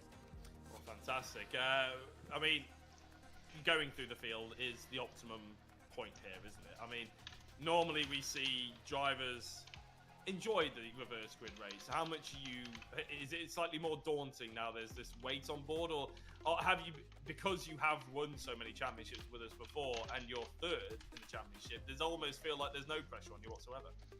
I don't know, I'm just going to treat this as like a race, and coming off the weekend I've just been doing this 24-hour race, so I'm fairly adept at going through traffic at the minute. So yeah, we'll see how this goes, but I don't know, I'm feeling pretty confident in navigating through this. So yeah, it's just going to treat it like a race. Whatever happens, and we'll hopefully speak to you at the end of it. Fantastic. Also, a quick shout out to yourself. Elaine's put in the chat, Jack, that you got your master's degree in motorsport engineering. Is that true? Yeah, master's degree. It's been 5 years. Wow. So long old time at uni, but yeah, I'm putting it to work. Got some strategies going last weekend and for this race. So yeah, hopefully I can get my money's worth. So I'm sure you will, Jack. Big congratulations on the Masters. Anybody you'd like to give a shout out to before we let you go? Yeah, my mum, Lee, my stepdad, my dad, my stepmom. I got all sorts watching this race. So yeah, Dave Kempton, let me drive his car, of course, and Simon, Lee from Bob Cabin, Brian as well. So all of those guys. Fantastic. Well, a big congratulations on the race win, Jack, and we'll let you go because we've got about 30 seconds before we go into the next race. Well done. Yeah, no worries, mate. Thank you. Right, I feel like I timed that one a little bit better, which is slightly unusual. I was also attempting to do some maths at the same time, so it's a little bit difficult, but I think it's effectively a bit of a straight shootout, especially between Ben Smith and Oliver Gibson. If they end up coming about 3 places separated and there's a buffer, then that's when my maths may start to waver. But we'll try and keep on board with it as well. Big thank you to everybody who's in the YouTube chat for currently tuning in, getting involved, and giving the support to your drivers as well. It's always nice to have the engagement, and the drivers do definitely look back at it.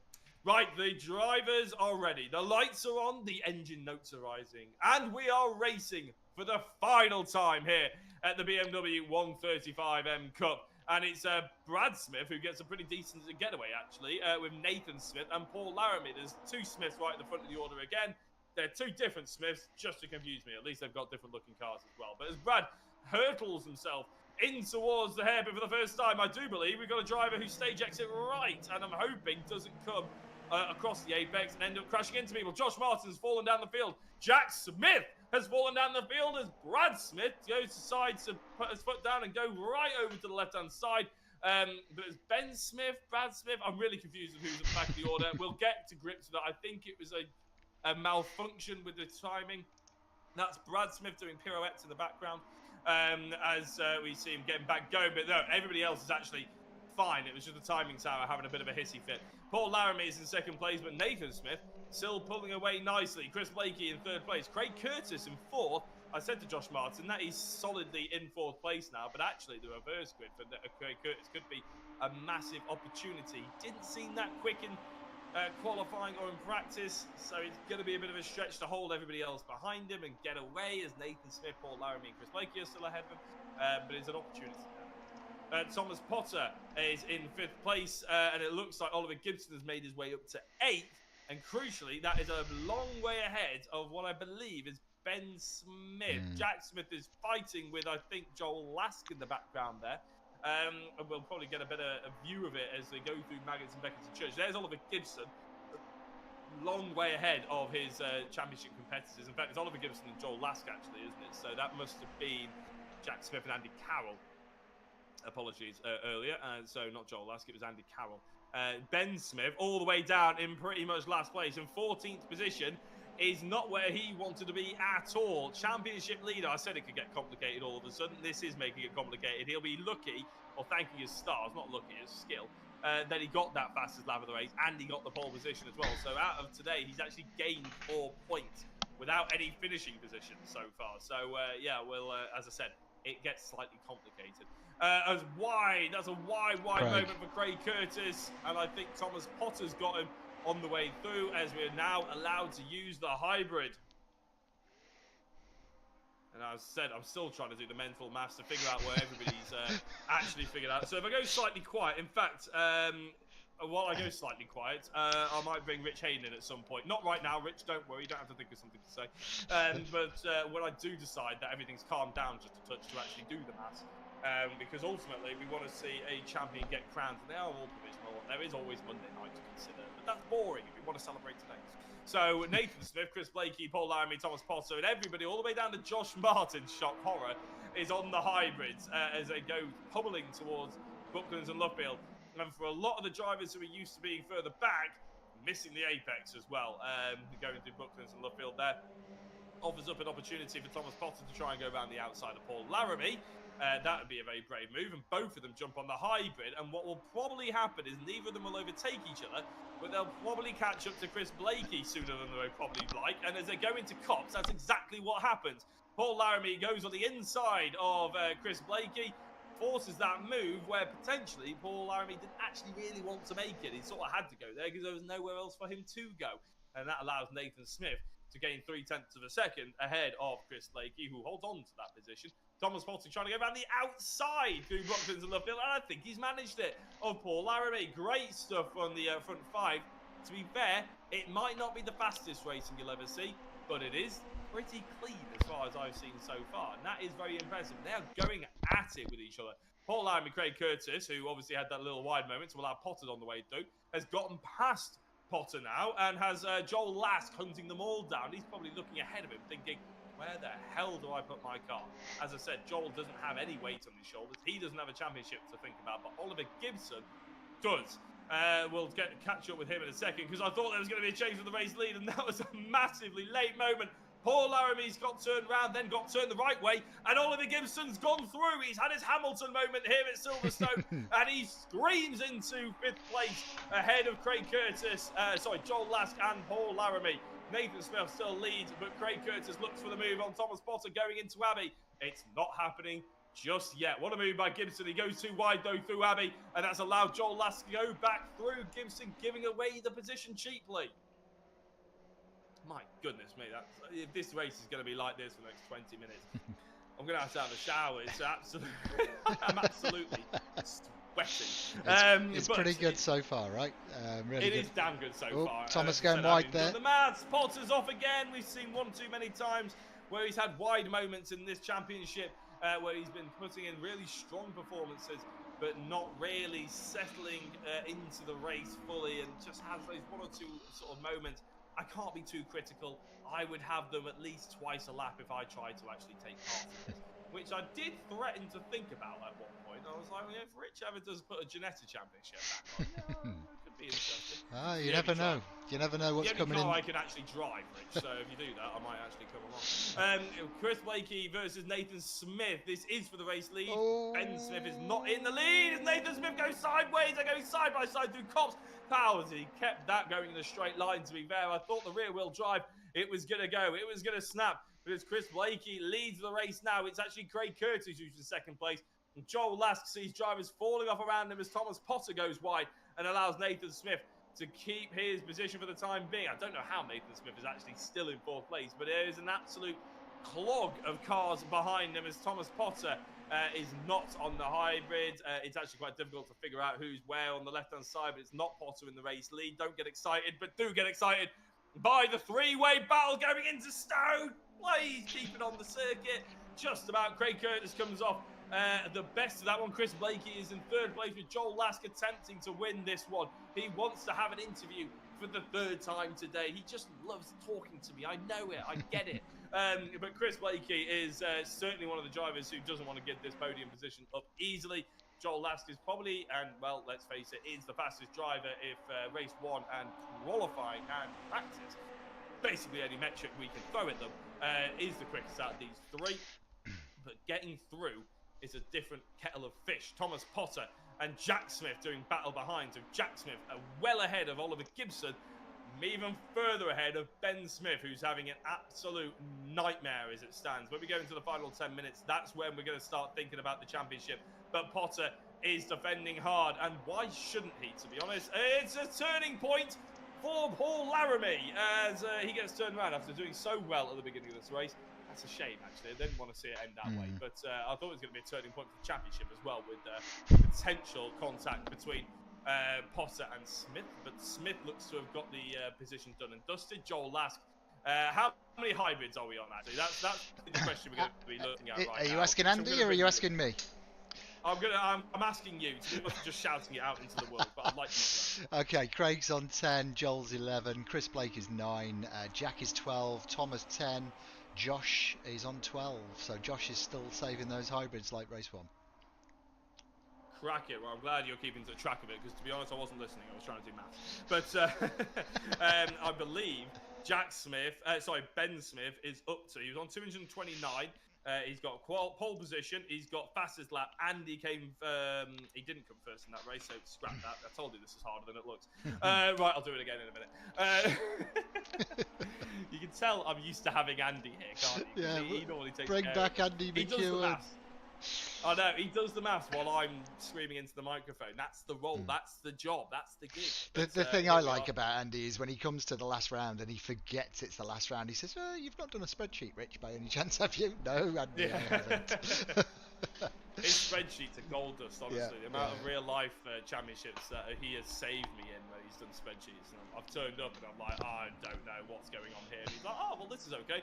I've got a spreadsheet that gives you the last 10 years worth of information. That's his new nickname, is it? It's got to be Andy. I've got a spreadsheet, McEwen, surely. Yeah, it's brilliant, honestly. It's yeah, I'd take the mick out of him, but it is so valid. Yes. Right, but Craig Curtis in the lead, actually. I'm quite impressed with him, Rich. I know he's used a lot of hybrids, and Joel Lask seems to have learned his lesson, but I am still quite impressed with Craig Curtis and how he's held it. No, he's a quick driver, Craig. You know, when he joined us, he was quick, but he's just getting quicker and quicker every championship he enters. So, really pleased to see Craig out front. Yeah. So I can just tell you that I'm trying to do very simple maths, and it's 251, I believe, points that Ben Smith is on. So 51, as he's accumulated 22 points so far this evening. Now he is well down the order. I say well down the order. Is that him in sixth place now? Actually, Sixth, yeah. He's just taken Thomas, yeah. So that's massive actually, because he's overtaken Oliver Gibson and put a lot of cars in between them. He has churned through quite a few hybrids, but only 2 laps ago, we were talking about how he was sort of in 11th or 12th place and how he was struggling. He was second to last 3 laps ago. Yeah. So we did see, I suppose, how imposing the hybrids can be from Josh Martin in that first race. And do you think there's a suspect of maybe we've seen a similar sort of story? Well, look, yeah, Ben's on 8 hybrids, which is pretty much less than everybody in front of him, bar Chris Blakey, who's on 7. I mean, look, Jack's on 11 hybrids, so he's definitely going for the fastest lap again. So, yeah, expect to see Jack coming on strong towards the end of the race. Yeah, that could be massive, couldn't it? Oliver Gibson on 240 points going into this round, so that is 11 points less than Ben Smith. That qualifying, that fastest lap, and obviously the fact that he just picked him in the first race is going to be massive for him potentially. And Jack Smith, who obviously took 25 points from that first race, is now on 229, which ironically, big Chris goes moment deep, there, yeah. 229 points, which is actually what Ben Smith came into the evening with. So yeah, Jack definitely needs those extra fastest lap results and everything like that. So we'll try and keep you up to date with everything that's going on. But going into the final race, it is Ben Smith with 251, Oliver Gibson with 240, and Jack Smith with 229. I'm not entirely sure how Ben Smith has gained so many points, but yeah, there is still the option of the reverse grid as well. So everything I say is quite provisional, to be honest. But you know what, we're going to go. Oh, Joel. Oh, Joel's had a massive moment. I've just realised where my maths has gone wrong. So Joel has a massive moment. He's in second place. He's dropping well down the order. As I said, not really important for the championship, but he did want to take a race victory here tonight. He's not going to get that opportunity now. Third place in qualifying, second in race 1. And he's definitely not taking a race victory. But Jack Smith could well take a race victory. He's got double digits hybrid. He's got 2.5 seconds to catch up to Craig Curtis, and he's just dispatched Chris Blakey. What happened to Joel last there? He got on the grass, too much throttle, spun him round. Got him. That is pretty heartbreaking. Jack Smith is actually on 239. I missed a 10 off there somewhere. So he's actually only 1. You didn't carry it forward, did you? No, I just completely messed it up. It's really hard to do, actually. No wonder Andy does a spreadsheet. It doesn't just write it down. You're telling me I'm sat here trying to broadcast and talk to you. Well, don't talk to me about that. You know full well I did that for years. Yes, I know. You're a superstar. But it is very, very difficult. I will give you that. The RAM in your brain just gets full. Absolutely. It feels like when you're trying to do that sort of thing, it feels like you're only running on 4 gigabytes of RAM. Yeah, I upgraded my RAM to 64 gig, but it's only 233 hertz though, so it's quite slow. So technical talk. The people at home probably falling asleep already. Yeah. Exactly. They shouldn't be though, Story because of my Jack life. Smith. I know, yeah. Jack Smith with 1.8 seconds to gain, and you'd imagine, Rich, that he has got that in his locker over the next 11 and a half minutes. You would have thought so. He's got 3 more hybrids than Craig in front of him and 4 more than Chris behind him. Yeah, so I mean that would be another 25 points plus potential fastest lap. We have to keep in mind as well. Yeah. Who has got the fastest lap for the time being? Good question. As my timing screen fails to load. There we go. 2 minutes Jack. 14. Yeah, there we go. 2 No. minutes. Adam Lyle, 2 minutes 14.211. Oh, yeah, Adam Lyle, absolutely flying. Well done to him. Where is he though? He's in 6th place, isn't he? So he could just throw a spanner in amongst the works, regardless, couldn't he? Just to take that. Absolutely, yeah. But Josh is still on 9. Jack's still on 9. Adam's down to 2 hybrids, so I don't think we'll see him improving his fastest lap. No, 2 hybrids is a little bit excessive early on, isn't it? I mean, we're talking about Joel Last being a little bit too keen on the button, but Joel Last actually just got passed through on Adam Lyle. So yeah, Lyle a bit of a sitting duck down, I feel, for the rest of this race. If Jack Smith does come out on top, then he'll obviously add 25 points to his margin, and that'll be 264 points that he ends up with, which is a pretty high margin. Ben Smith. Now, it's difficult to estimate Ben Smith because is he going to catch up to Josh Martin? He's certainly caught the point, Rich, hasn't he, that he's sort of, it's difficult to catch the front runners now. Yeah. He's gone through the easy lot. And, of course, it gets progressively harder. Yeah, absolutely. So 5th place only gives him an extra 16 points. So that is, mean, it gets very close. He would still be champion, but I think only by 2 points. Why do you do this to yourself by trying to work it out in the last round of every? Just let it be. The championship will be what the championship is. Because that's the role of a commentator, and I have failed in that. That's why you're the commentator and I'm the broadcaster, right? Yes, I think it would be an advantage of only about 2 or 3 points, which could mean that fastest lap that Jack Smith is charging up for. If he wins this race, he also needs the fastest lap to have basically any chance of beating Ben Smith. And again, that changes if Ben Smith gets ahead of Josh Martin. Again, it adds another 2 points to it, and that could just take him out of Jack Smith's reach, which could be absolutely crucial. Oliver Gibson is not really in the running all the way down in 8th place. He has just moved up to 7th, to be fair. So he could come into the running.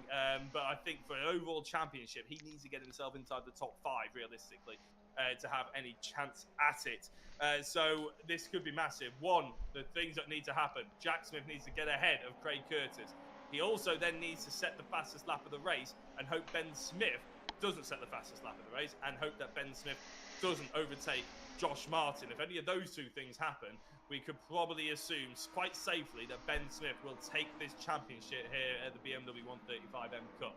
I hope that's sound proof that I can do maths and that I do know what's going on. Dave in YouTube chat is giving up his support for Josh. Failed commentator and failed racing driver. Right, ban him. I don't want to see Dave in YouTube chat anymore. I have given Josh plenty of stick over the years. Dave and I have always been on your side. Fair play, it's pretty fun. If Andy was here, he'd be well on board. Of course he would. Of course he would. He'd be loving that. Anyway. I might just drop out the World Endurance League, Rich. You can do it on. Thanks, mate. Appreciate that. Craig Curtis, though, is, we're speaking of Jack Smith getting through on Craig, like it's a bit of a foregone conclusion. But Rich, to be honest, he's done superbly, hasn't he? And he's used a lot of hybrids, though, Craig. He's only down to 4 now. Jack's on 7, so... Yeah, but I'm still impressed with the sort of ability and the sort of the nature he's kept this, because of course Chris Blakey behind they were very close to one another at one point, weren't they? I don't know, Chris Blakey's been disrupted with not only Joel Lask, but obviously Jack Smith getting through as well. But there's still a nice gap being brought out, and Craig Curtis showing that he is fast, and he has been fast over the last couple of weeks. And this race, unfortunately for him, was a little bit of this evening, so I'd say actually, because this race is going quite well. But first race was a little bit of a blip in the ointment rather than anything else, because he really did finish this season very strong, didn't he? Yeah, he's come on strong towards the end, so well done, Craig. It's good to see somebody new at the front, or another driver at the front, and not just the usual people. Yeah, it's always a bit refreshing, isn't it? And going into Cooper, it sort of just adds another layer of drama we'll be talking about. Fastest laps now with Craig. Is it really? Yeah, 2:13.9. Wow, 2:13.9. That is very impressive. Oh, hang on, sorry, Andy Carroll, 2:13.902. So Andy's 991 for Craig. So fastest lap currently with Andy Carroll. When does it get to the point in my head? This is what I'm wondering now. And anybody can answer this in YouTube chat as well, apart from Dave. Don't like Dave anymore. But when does Jack Smith decide that he needs to use the hybrid that he's saving potentially for fastest lap attempt just to get back past Craig and sacrifice a lap where he might not get fastest lap, but at least he will get into the lead, score those extra points, and then go for the fastest lap? That must be coming soon, because we've only got about 3 or 4 laps to go. That's right, yeah. So look, if Jack takes first, he gets an extra 3 points from where he currently is, and obviously fastest lap, that's another 3 points on top of that. So I'm sure he's looking for that win and just biding his time. I mean, look, he's still on 7 hybrids, Craig's on 3, so I think I don't want to say it's a foregone conclusion, but it's Jack Smith, and he's got a lot of hybrids, so you've got to put your money on him. Yeah, and I have to say, if he wins this race and gets the fastest lap, I've done the maths, as I said, in my head. Ben Smith's on 2:67. Jack Smith would be on 2:67. Wow. So I'll bring it to you, Rich, to be honest, because we'll bring it to you in a second, actually, because it looks like Jack Smith is finally charging up to get this move done. He is probably just biding his time to when Craig Curtis runs out of hybrid a little bit. And then it'll be done, and that final lap will be the one where he really turns on the whip a little bit. But going into the final couple of corners here on this particular lap. This could be a great move. Craig Curtis closes the door, but the left front tyre of Jack Smith was just about there. Yeah. Luckily, they don't make enough contact to probably go down to the stewards. Thank God, because Craig's on hybrid. Can't be bothered with it. But Craig Curtis on the hybrid will go around the outside and going into Abbey. Jack Smith will have to settle for second place after trying to retake it going through the final complex. He'll have to settle for second place, but Craig Curtis runs too wide, carried too much speed. He's on the grass. He won't stop in time. Jack Smith, will he see him? Goal! I thought there was going to be contact going into the apex. I held on to my seat then. Yeah, that's always the risk, isn't it? We're hiding, literally watching that from behind my hand. I thought Craig Curtis was going to have a massive impact to the championship for all the wrong reasons. Jack Smith, one mission now, fastest lap of the race. Look at Ben Smith. He's in 5th place. He is in 5th, and that would give him 16 points. So that is exactly where he was a couple of laps ago. But Josh Martin ahead of him has extra hybrids, so you can't really assume that Ben Smith is going to overtake Josh Martin anytime soon. What he might be more likely to do is overtake Craig Curtis, because Craig Curtis doesn't have any hybrids left, and we've got at least 2 laps to go. So he's going to be a sitting duck. If Ben Smith gets past Craig Curtis, then Ben Smith will be the champion of this championship, regardless of what Jack Smith can do with fastest lap. As I said, they are tied if it stays like it is and Jack Smith gets the fastest lap of the race, which we're sort of assuming that no one else will, which is maybe slightly naive. Joel Lasky's in a nice bit of space, but he doesn't have any hybrids left. Ben Smith is probably going to have to use his hybrids in terms of racecraft and not focus on the fastest lap. The only other driver that's really got a chance at it potentially would be the likes of Josh Martin, who's got 4, but again, he's in the middle of a pack, so it's unlikely going to be him as well. So let's assume that Jack Smith will get it. So he'll be on 267. And if Ben Smith gets ahead of Craig Curtis, which could be a question of sooner when, not if, then Ben Smith will finish on 269 and he'll win the championship by 2 points. So can you remember when Ben did his first championship with us, the Porsches in the Cayman? So he was in the lower league, and you know, we and we wondered what he could do in the top flight. Well, wonder no more is the answer. Chris Blakey's getting overtaken by, it might not be Craig Curtis actually, as Josh Martin overtakes Chris Blakey. And that may well hold Blakey or Josh up. There may well be contact. Ben Smith, if he can hear me, needs to make an overtake. And he could be lining one up as they go into the farm hairpins, late on the brakes. He's on the outside. Is he going to get the inside? Is he going to get the overlap? He may well do. This could be a championship right here. Ben Smith goes ahead of Chris Blakey, who goes wide and gets on the power too early. An overtake is made. Ben Smith, all of a sudden, is gaining 18 points, not 16. A championship is in his hands. And I'm just looking, yeah, it's 4 places, 14 points as Josh Martin now tries to go through on Craig Curtis. Ben Smith's not there to follow through, but Josh Martin, with all those extra hybrids, is starting to flex his muscles, and he's going around the outside through Luffield, little bit of contact. Ben Smith needs to, well, he doesn't need to do it, but he could catch up and make sure of it, but Jack Smith is doing everything he can. What's Jack Smith's last lap time? The best that he can do is a 2-minute 14.2 so far. I don't think that's quick enough for a fastest lap. I'll focus on it in a minute because Josh Martin trying to go around the outside through Cops. It's ballsy, it's brave, it's exactly what we love to see from Josh Martin. It's so nice to see him back right at the sharp end, throwing moves left, right and centre and entertaining us as always. For me, to be honest, he's a big shout for driver of the round in this finale. His first race was entertaining. Yeah. His second race has been just as entertaining. I have to say, I think I'm with you. I'm with you. I think Josh needs driver of the round in this round. He's done fantastic. He has done. So provisional driver of the round has been given.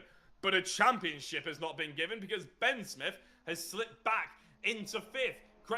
Chris Blakey has gotten back through. Not entirely sure how. With only 30 seconds left to go, Jack Smith would probably do well to actually just slow right up and see if he can finish this race now. Even though he hasn't got the fastest lap. Jack's got 4 hybrids. And he's going to try and use them on this final lap, isn't he? Because he's going to cross the line in time. Just about here is the start-finish line. And there we go. He is with 4 seconds remaining. That's a little bit tighter than he was probably thinking, actually. Probably. But 4 seconds remaining, we can start to see the fastest lap around Silverstone that we've seen all day here from Jack Smith, and he needs it as well because he hasn't currently got the fastest lap of the race. That is still in the hands of, I think, Andy Carroll, a 2:13.9. Yeah. That is the lap to beat. 2:13.9. Currently, Jack Smith's fastest is a 2:14.2. Ben Smith needs to overtake Chris Blakey. That could negate all maths if he managed to do such a thing. But we're currently on board with Jack Smith. He's on the hybrid. He's already 2 or so tenths up on his fastest lap. Can he get the braking zones right? Can he nail the apexes? Hot into Brooklyn, nicely late on the apex. Yeah, there, we're on board with him, and I'm hoping we sort of stay here unless we see that Ben Smith, he's not dropped down to 6th place. That's Oliver Gibson's not in the lead of this race. I'm not sure where Oliver Gibson is in 7th place. Unfortunately, Oliver's not really in the running for this one anymore, but it is down between. So it's a green first sector.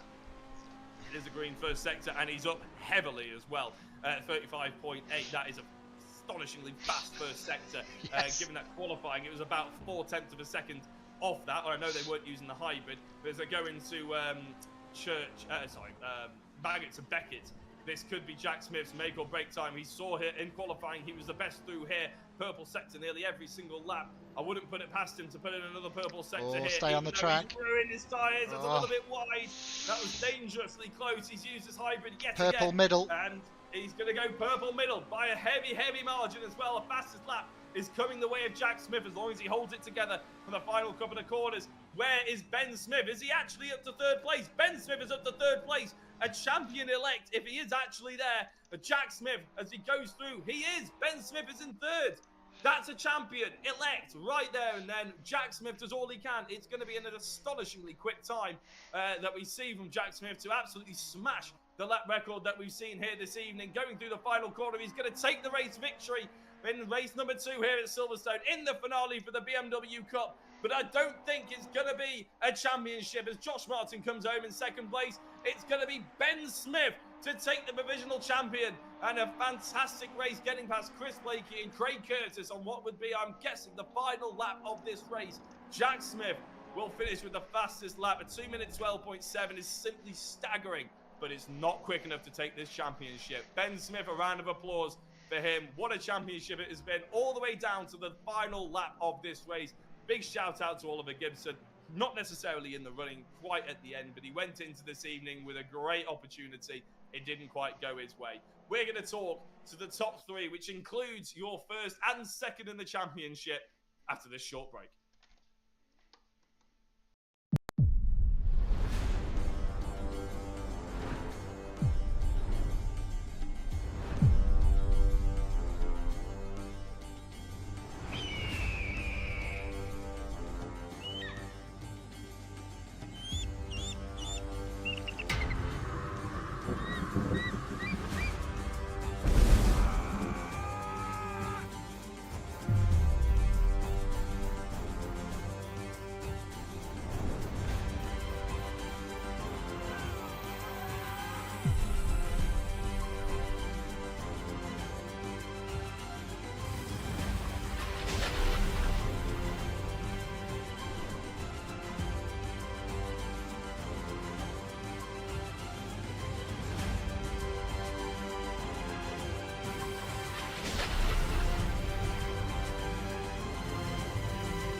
Wow. I mean, I am praying to God that my points are actually added up correctly. But what a finish we had there. It is absolutely stunning. And we're going to shake up the race order, the order of the interviews just a touch, actually. We're going to go and interview 2nd place driver, Josh Martin. And Josh, I mean, there was an awful lot going on around there, wasn't it? But the way you carved through, you kept those hybrids again safe in the bank for the first couple of laps, didn't you? And then just managing to get through the order, carving through the pack. That was very entertaining from our perspective. Yeah, I feel the hybrids got me another podium then. I think, if I'd have used as many as other people used at the start, I probably wouldn't have been able to get into the top 3. So, yeah, saving them at the start definitely helped, because I had quite a good initial launch, but then going into, I think it was turn 3, I just got nudged out wide, and I ended up, apart from Ben, who was dead last, I was the only car in front of him. And yeah, we kind of worked our way all the way up with him behind me the whole race from right at the back. And I could see Ben was saving some hybrids as well, and I was saving them at the start. So we had like a hybrid advantage, it seemed, over everybody towards the end. We were coming through the pack. I mean, it ended up being so tactical here more than anywhere else, didn't it, at Silverstone? The opportunity to use the hybrids at 4 or 5 places on this circuit. I mean, compare that to a few other rounds and stuff like that. I mean, it's really...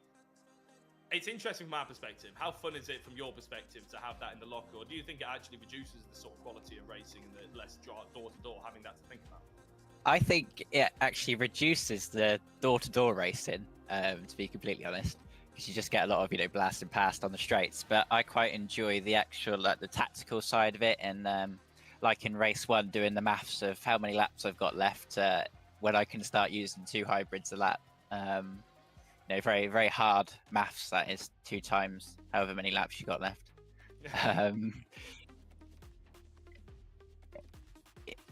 An FS.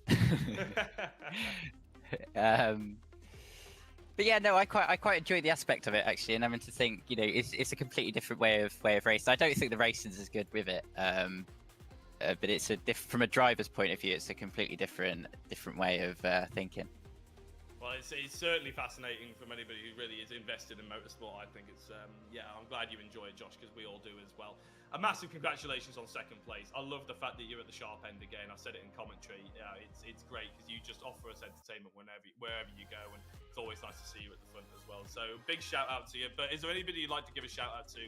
I know you mentioned Dave already, but he insulted me in the YouTube chat, so don't bother with him again. Anybody else you'd like to give a shout out to? God, Dave insulting the commentator. I wouldn't have that. I wouldn't have that, Jack. He's getting brave, isn't he? Yeah, he is. Yeah, I was. Oh wow, that makes a change. No, obviously, shout out to Dave, coming and watching every week, and if Eric's watching, and yeah, thanks for doing my livery for the Cupras as well, Eric. He's done another good job on another good livery. So yeah, looking forward to that. Nice to have Eric back again, because it's been quite a few championships I've been fending for myself. But yeah, it'll be nice to have Eric right back up the front and showing us what lap times are possible around all these tracks. So yeah, looking forward to the next championship. Enjoyed this one. Yeah. Awesome. Well, thank you very much, Josh, for coming in and having a chat for the 2nd time this evening. Well done on 2nd place, and we'll speak to you next season. Cheers. Thank you very much, and thanks, Rich, for organising it all. Right, from Josh Martin, we've done the maths, and lo and behold, you wouldn't guess it, I've actually done the maths right in commentary. I was scared going into that advert break, but we did do it right, which means we're going to bring on our race winner and 2nd place in the championship, Jack Smith. I mean, Jack, you did everything perfectly tonight, apart from that pole position and that fastest lap in race 1. Those are the difference makers, as it turns out. But that lap at the end there on race 2 was something to behold. We were on board with it, and it was stunning. So you must be fairly pleased with how you driven tonight, even if the championship didn't go your way. Yeah, and even if I'd had a perfect weekend, it wouldn't have been enough to get Ben. I think it would have been 268 if I had the pole position and the fastest lap of race 1. So yeah, even if I had thrown every last bit I could have done at Ben, it wouldn't have been enough anyway. So yeah, I'm fairly happy with, well, I say fairly happy, I'm very happy with what I've done tonight. It's been fairly flawless going through the field. Few little bits I was a bit worried about. I was like, oh no, this is gonna be it, this is the end of it. But no, we got through. It's a double win.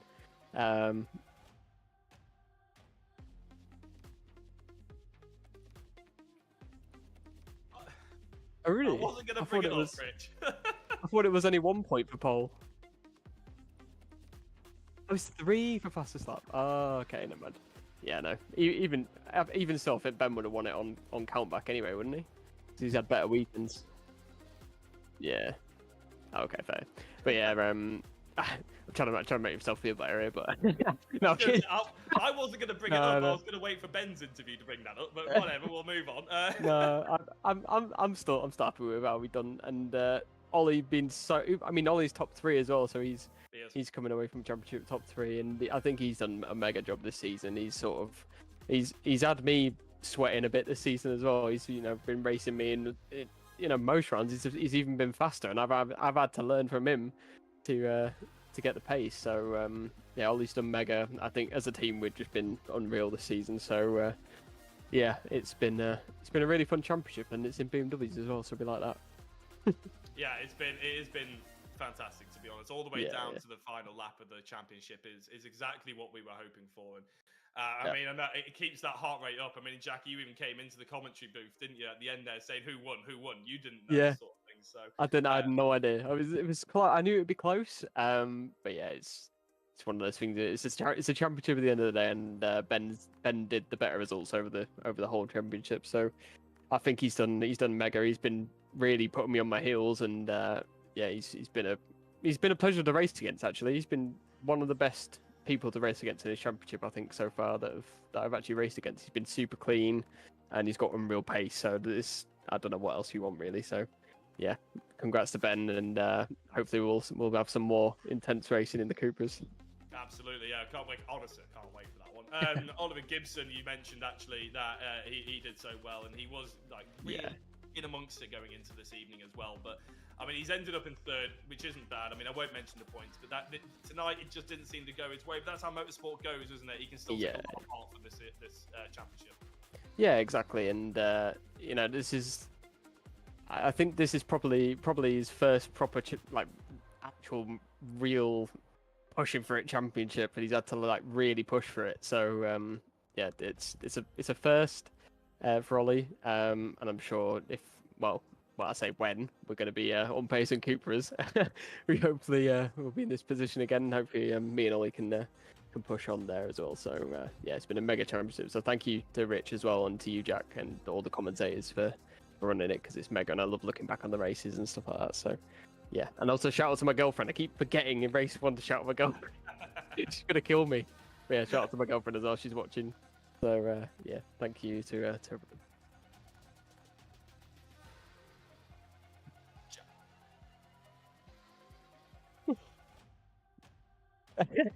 too many Smiths. Yeah,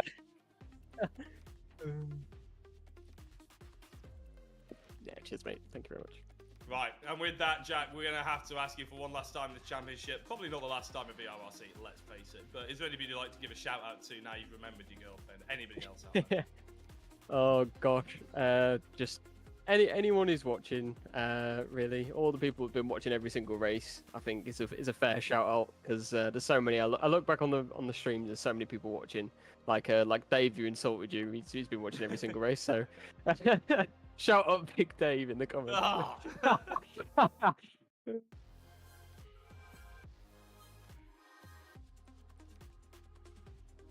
Oh yeah, that's it. Lovely. What an He's image. killing me. What an image. Well, Jack, we'll let you go and tend to your hemorrhoids. And I'm sure. Are you in the World Endurance League? Yep, I'll be there for that. So you'll see me there. No doubt we'll end up chatting to you as well. Thank you very much, Jack. Well played in the championship, and you never know, one step higher for next time. Cheers, mate. Thank you very much. Thank you. Right, now, I mean, I can send all the compliments in the world at him, but to be honest, everything that Jack Smith just said, and coming from such a better driver than I am, is everything you need to hear, really. Ben Smith, you are champion of the BMWs. Massive congratulations. I reckon there's probably goosebumps coming out at the end of that race for you.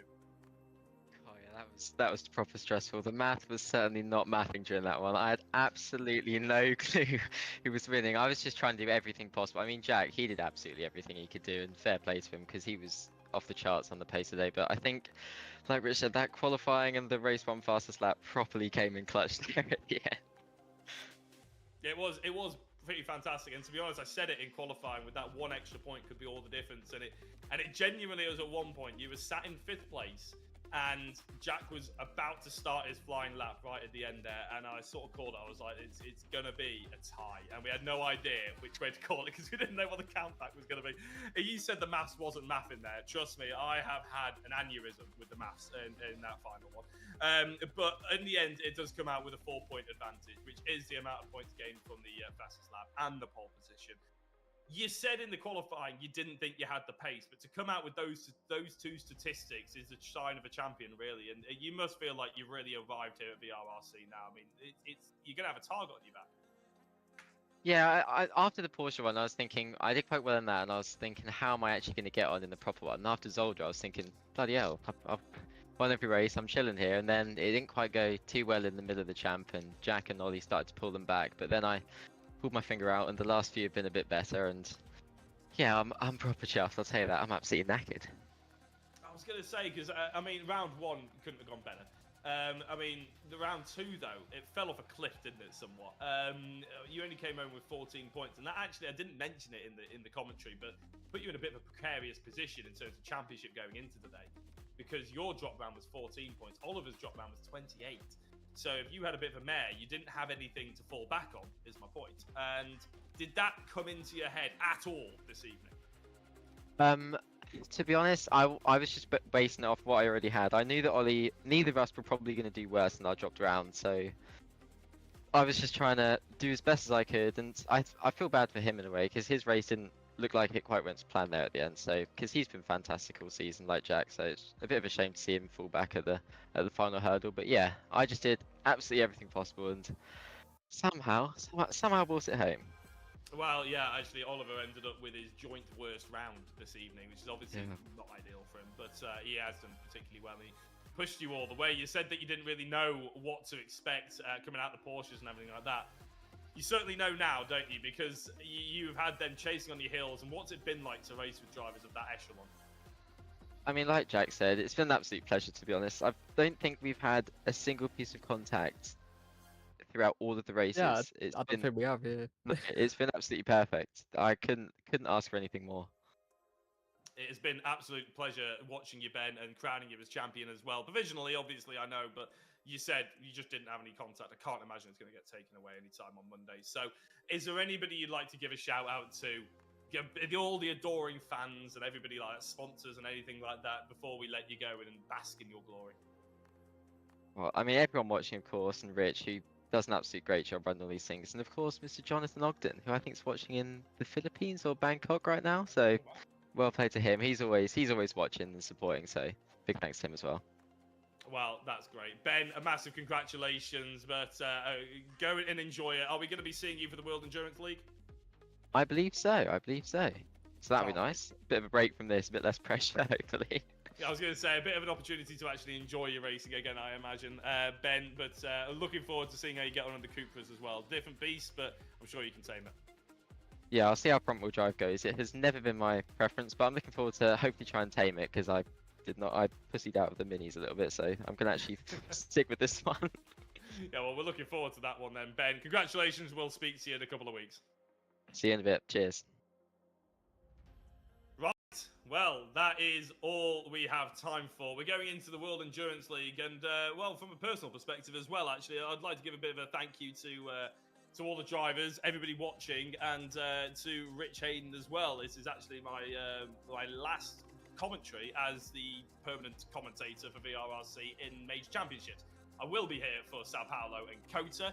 And I probably will feature at some point in the championships at some point, but it's rather as a sub role. It's been a brilliant 3 years that I've done. I was actually looking back at the League of Champions, second League of Champions, if anybody remembers that, is when I actually made my debut with VRRC. So however many championships that's been, however many months or years or races and people that we've seen through and everything like that, it's been an absolute pleasure from my perspective. So a big thank you from everyone who's involved with VRRC, but particularly Rich Hayden, Andy McEwen, and all the broadcasters we've had, and Richard John Neal, and all the commentators as well. It's been an absolute pleasure.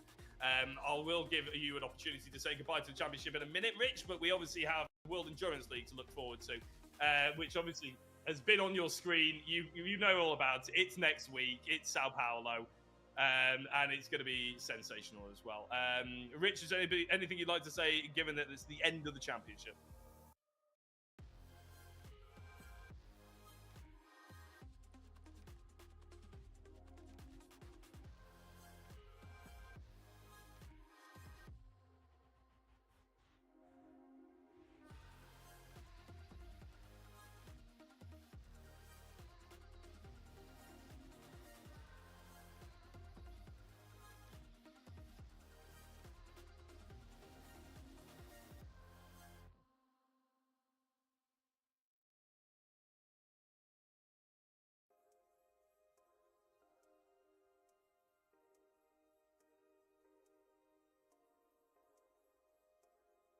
Oh, no worries. It's been an absolute pleasure. And thank you for this evening. For everybody who's joined in, everybody in the YouTube chat, well done to the drivers. You've put on a hell of a show and a hell of a championship as well. And my final thoughts before leaving us to go to the World Endurance League is, Dave, I forgive you. We'll see you next week.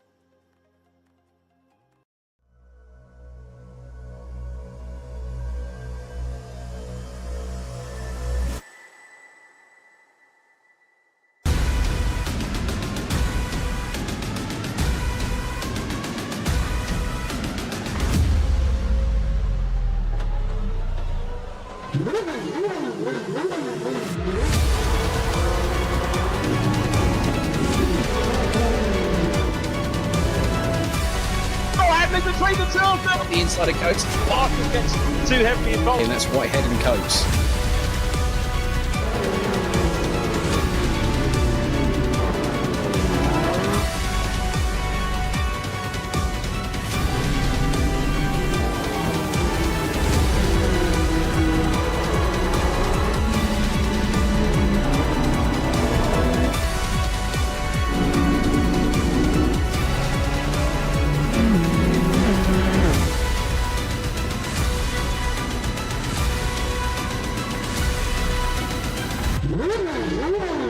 Woo!